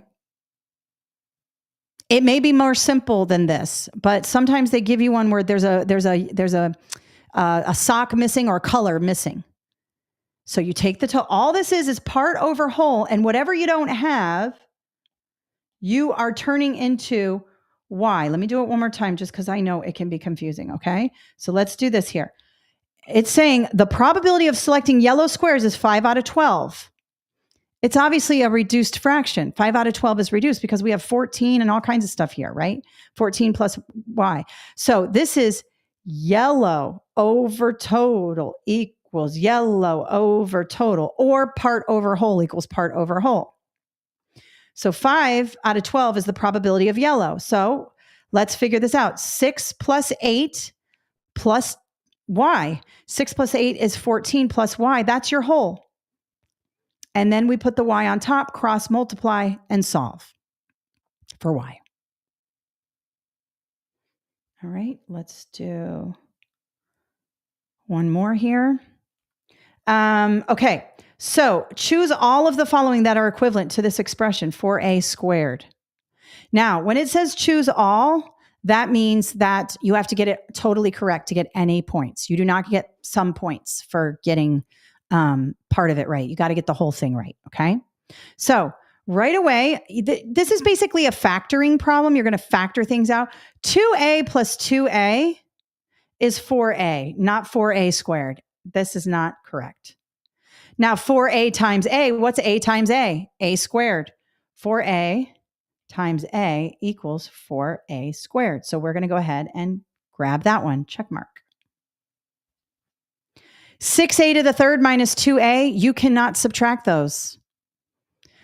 They are not like terms. This one has an exponent. This one just has the a. It's a subtraction. When you add and subtract, you cannot combine unlike terms. So that one's out. Nope. Let's look at 8a to the fourth, 2a squared. Okay, let's show you what's going on with that one. 8a to the fourth over 2a squared. Okay. Again, remember fractions? This is division. What's 8 divided by 2? Very easy. It's 4. Now, with exponents, when you divide exponents, you actually subtract them. This is 4 minus 2. What's 4 minus 2? 2a squared. This equals 4a squared. Notice we divided the 2 into 8. We got 4. And then when we divide the exponents, it's actually the top exponent minus the bottom exponent. 4a squared. Yes. Grab it. And then 3a squared plus a squared. Do they have like terms? Yes, they do. We have an a squared and an a squared. This is actually basically 1a squared. 3a squared plus 1a squared equals 4a squared. Yes. So the second, fourth, and fifth option. Don't be afraid of fractions. It's just a division. Okay, moving right along. Oh, these ones are so easy, and you guys get all screwed up on these. Let me show you these. Okay, you got a word problem, and you have an inequality here, and you're like, oh my God, inequalities, I hate these. 9 times out of 10, this is what's going to happen, okay? Let S represent the number of shirts and P represent the number of pants, okay? And it says here, if the cost of shirts is 30 and pants cost 48, and John has $30 to spend, which answer choice represents how many shirts he can buy? If you have $30 to spend, can you spend $300? If you have $300 to spend, can you spend $300? Yes. Can you spend less than $300? Sure. Can you spend more than $300? No. No, you cannot. So can we eliminate anything that has a greater than sign on it? Yes, we can. So C is out, D is out. Okay. Also, E is out because you have this minus sign here. You're buying both pants and shirts, not minusing them. And you can spend less than 300, but you can also spend 300. Your sign needs to be less than or equal to. Anytime you're talking about a budget where you have a certain amount to spend, the sign is less than or equal to. It cannot be greater than, no. And it cannot be greater than or equal to, no. So right away, B is the answer. And A is all kinds of weirdness. Don't go with weird things like this. You've got $30 times shirts, 30S, and 48P. When we add those together, we need to make sure we're less than or equal to $300. This is the key. Soon as they give you a budget, and they will on this test and other standardized math tests, it's less than or equal to every time. And 9 times out of 10, you don't even have to look at anything else. Just grab the less than or equal to sign. Work backwards. Think like a test maker. It's a trick. All right. And the last one. Ooh. This is going to be a little geometry. It looks difficult, is not difficult. Couple ways to do this. First of all, remember triangles inside angles all equal 180. And right here, you can see they're giving me 2 out of the 3 angles. What's 90 plus 40? 130. Subtract that from the 180 and we get 50. This angle here is 50. Okay. Well, if these lines are parallel, which it tells you, then this angle here and this angle here equal 90. So that means this is 40. Complementary angles they equal 90. Supplementary angles equal 180.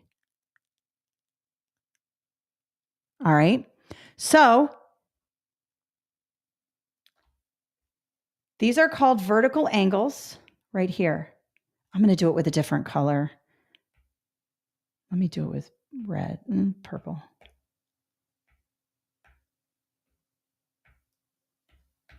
These 2 angles right here, the purple one and this blue one, these are equal. They're called vertical angles. X plus 10 equals 40.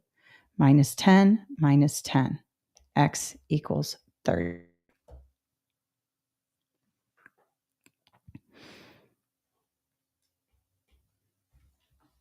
Somebody wants me to go over number 1. Oh, okay. Number 1. Really quick. Let me go back. I'll go over number 1 in just a second. I just want to make sure you have this. There are other ways to do this as well. Okay. So you could also do, let me see here. Let me see if you could do X plus, could you do that? X plus 10 plus X equals 180. I don't think this will work. 172X. No, that's not going to work. You need more information. You can't do that. But just know, here's one thing you need to know. Let me go back to blue. This is a straight line. That equals 180. Okay? This triangle equals 180. They're always going to give you some stuff here. They gave you 2 angles here. If the whole triangle equals 180, 90 plus 40 is 130. The remaining angle, which is this little one here, is 50. If these lines are parallel, then this right here is 90. So this angle here is 40. And then vertical angles are equal to one another. So there's all different ways to do it. And also, let me show you what else is equal.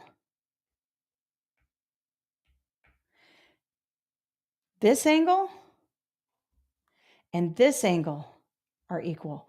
Those are vertical angles. So you just have to sort of have a look at this. I don't understand where 40 came from. Okay, let me show you. Let's do it again. Let me get rid of all this stuff. Okay, here we go. This is how I would do it. They're giving us a triangle in the middle here. 90 plus 40 plus x equals 180 because a triangle's inner angles all equal 180, no matter what. That's a rule, okay? So what's 90 plus 40? That's 130.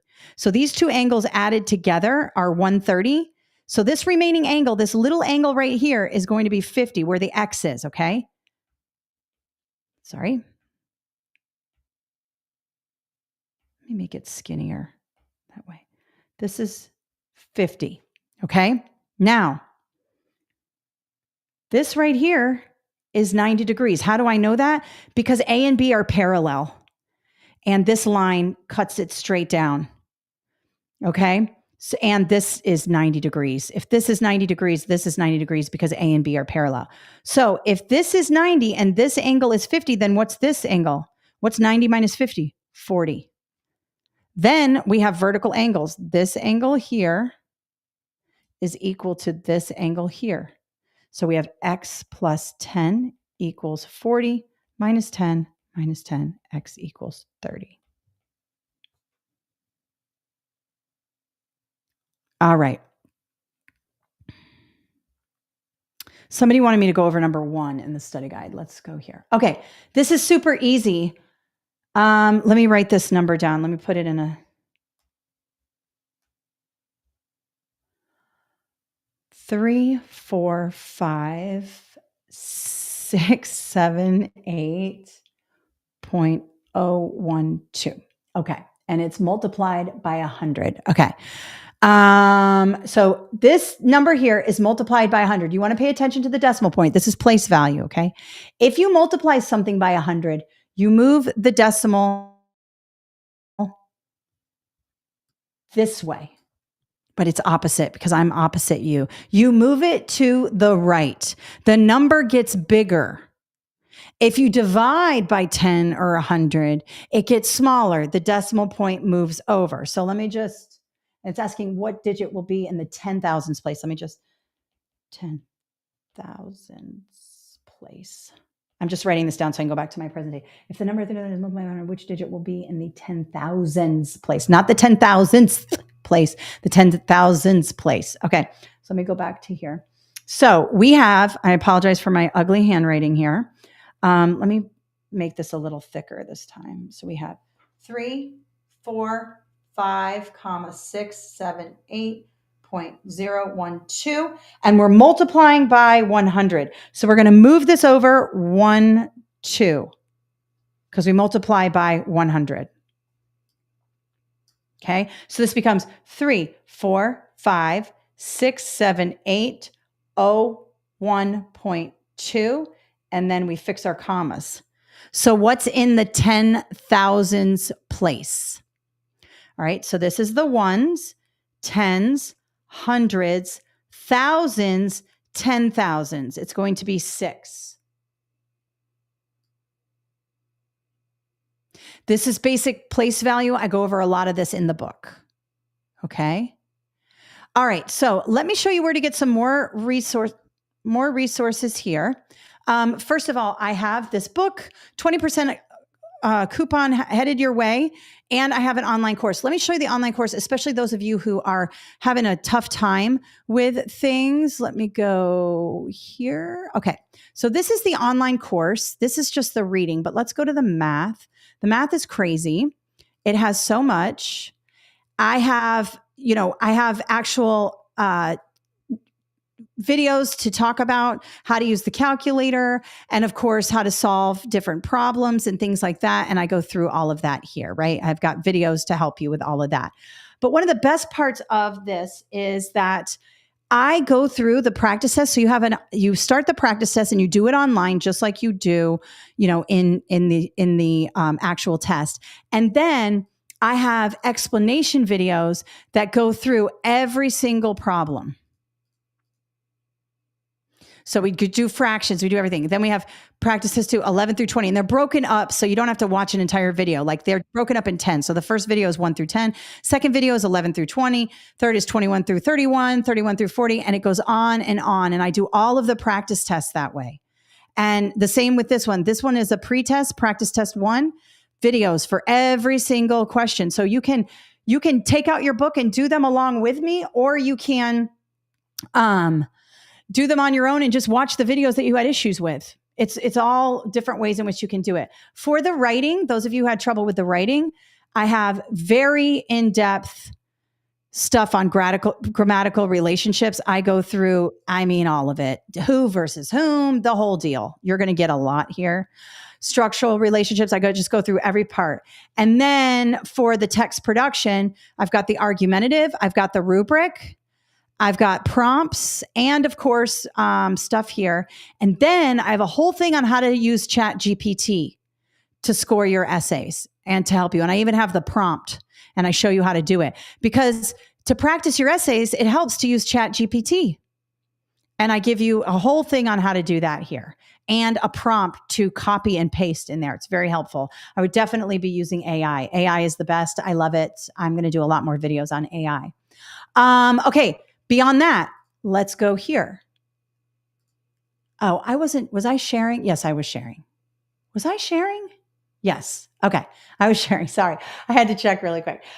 Here is the website. This is where you're going to find everything. Study guides. You can see that the Praxis Core is here. When you buy from us online, you get a digital copy like the one I showed you on the screen that you can scroll through and search the document and stuff like that. It's emailed to you immediately after you purchase. Please use the proper email. Some of you have an old email stored in like your whatever, and you email and you say, hey, I didn't get it. And it's because you've got some old iCloud thing stored in there. Check your email. Make sure it's the right one, the one that you're going to get. If it's a school email, you might not get it because they have blockers. So I would use a Gmail. It's just usually easier, but you do whatever you want to do. Then if you want the physical copy, you can go here for that. And there's a button on the website to grab that. This will come in 2 days. Please do not buy a used. The used are going to have writing in them. You don't want a used. And you only save like $3 or $4. Buy the new. This is the new version, but other people like the older version too. Both are great. I recommend the newer version. There's more, just it's fixed up. And I like that one more.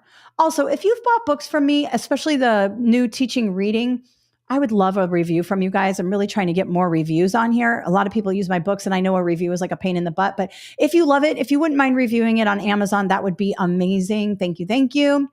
Okay. The next thing I want to show you, my YouTube channel. Okay. Lots of free resources here. If you're broke and you're like, I don't want to pay the money for an online course, totally fine. I get it. You can piece together a lot of stuff on my YouTube channel. It's not as good as like the online course, of course. And the online course does come with the digital book. You do not have to buy both. You get everything with the online course. Okay.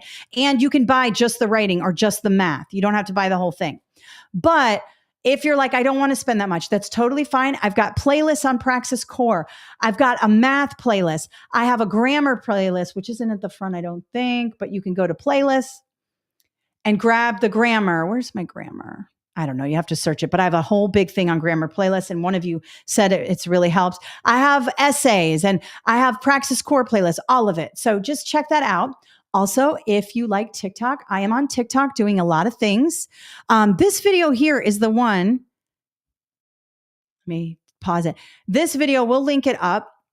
This is the one that's gone gangbusters. Like it's got like hundreds of thousands of views. This is how to cite in APA. I'll link that up just for those of you who need some help with that. It will help you with your source based, but it'll also help you with graduate school if you're in grad school or whatever. So that's my TikTok account. Let me go back. And I'm doing a lot on SAT math and Desmos calculator and all that. If you have kids taking SAT, I'm actually launching an SAT course. I just did a video on this one here on teacher interview. This is going really well. A lot of people like this one. Okay. All right. Let's see here. What else do I have for you? Oh, webinars.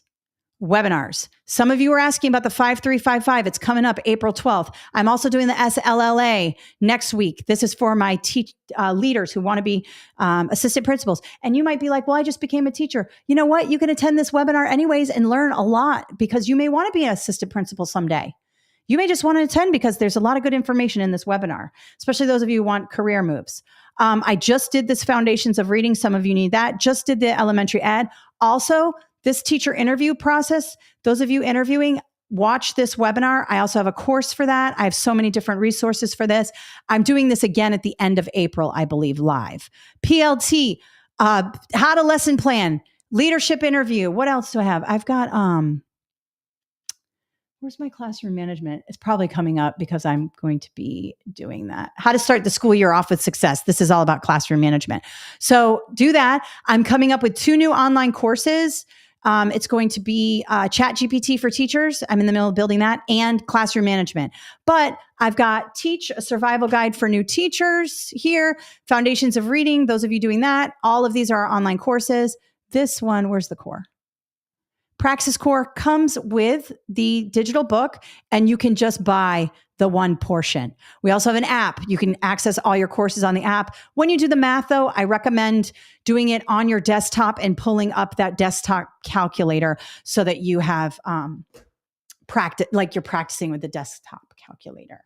Beyond that, I am on YouTube, Facebook, everywhere. And I really appreciate you guys. I really, really do. I know it's a long Saturday morning to be with me talking about all this stuff. How do I find you on TikTok? We'll link it up in the email, but it's Kathleen Jasper. You'll find me there. Thank you so much for the link. Do you have anything for elementary? 5017, I don't have anything for that specific test, but our 5001 and our 7811 will help you.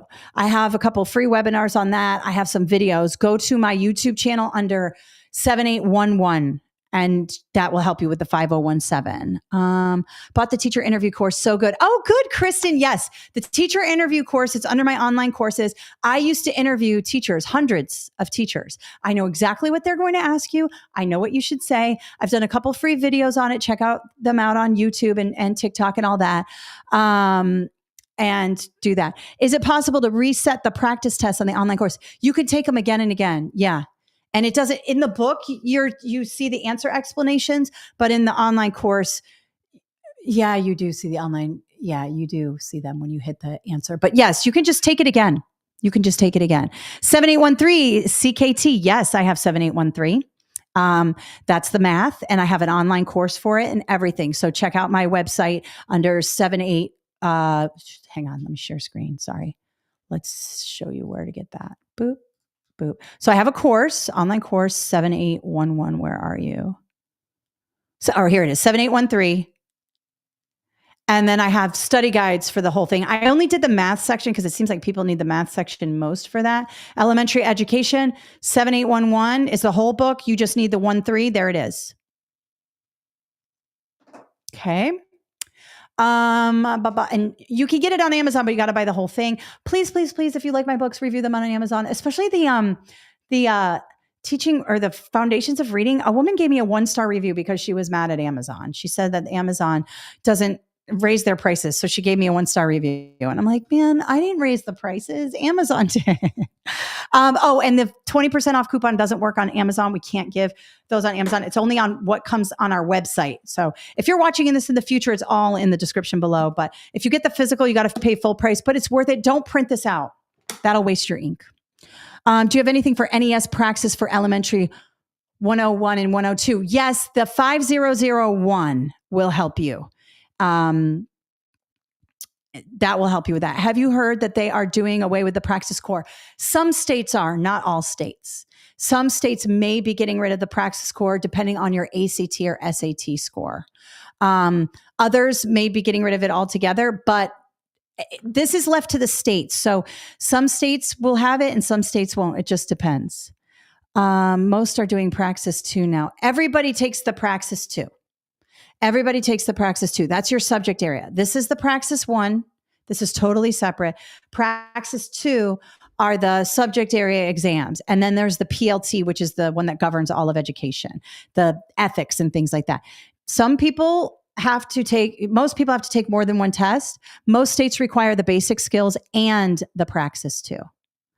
But some states don't. If your ACT score is high enough or your GPA is high enough, they won't make you take the Praxis Core. Does buying the book get us the online class? No, you got to buy the online course, but the online course gets you the book. So the book is just a standard study guide, like a normal type of study guide. And the course is hours and hours and hours and hours of video. But the 20% off code will get you that for a lot cheaper. Can you also send the name of the book for the Praxis Core? This one. It's the pink book, Praxis Core. Okay. All right, guys, listen, thank you so much for spending your Saturday with me. I know this was a long one, 2 hours, but we got through a lot. Remember to think like a test maker. You are a math person. You are a grammar person. You just have to practice. Check me out on TikTok. If you have students taking the SAT, I'm about to launch a whole SAT course for them. It's coming soon. I think that's it. Check me out on TikTok, Instagram, Facebook, YouTube. I am everywhere. A bit off topic. Can you give tips on Canva? I use Canva a lot. Canva, you just got to use it. You just got to use it. Go all the way to checkout and enter core 20 for the offer code, and be on the lookout. 20 minutes. You'll get an email from us with all the resources we talked about. Okay. Thanks, guys. You guys are the best. Have a great day. Bye.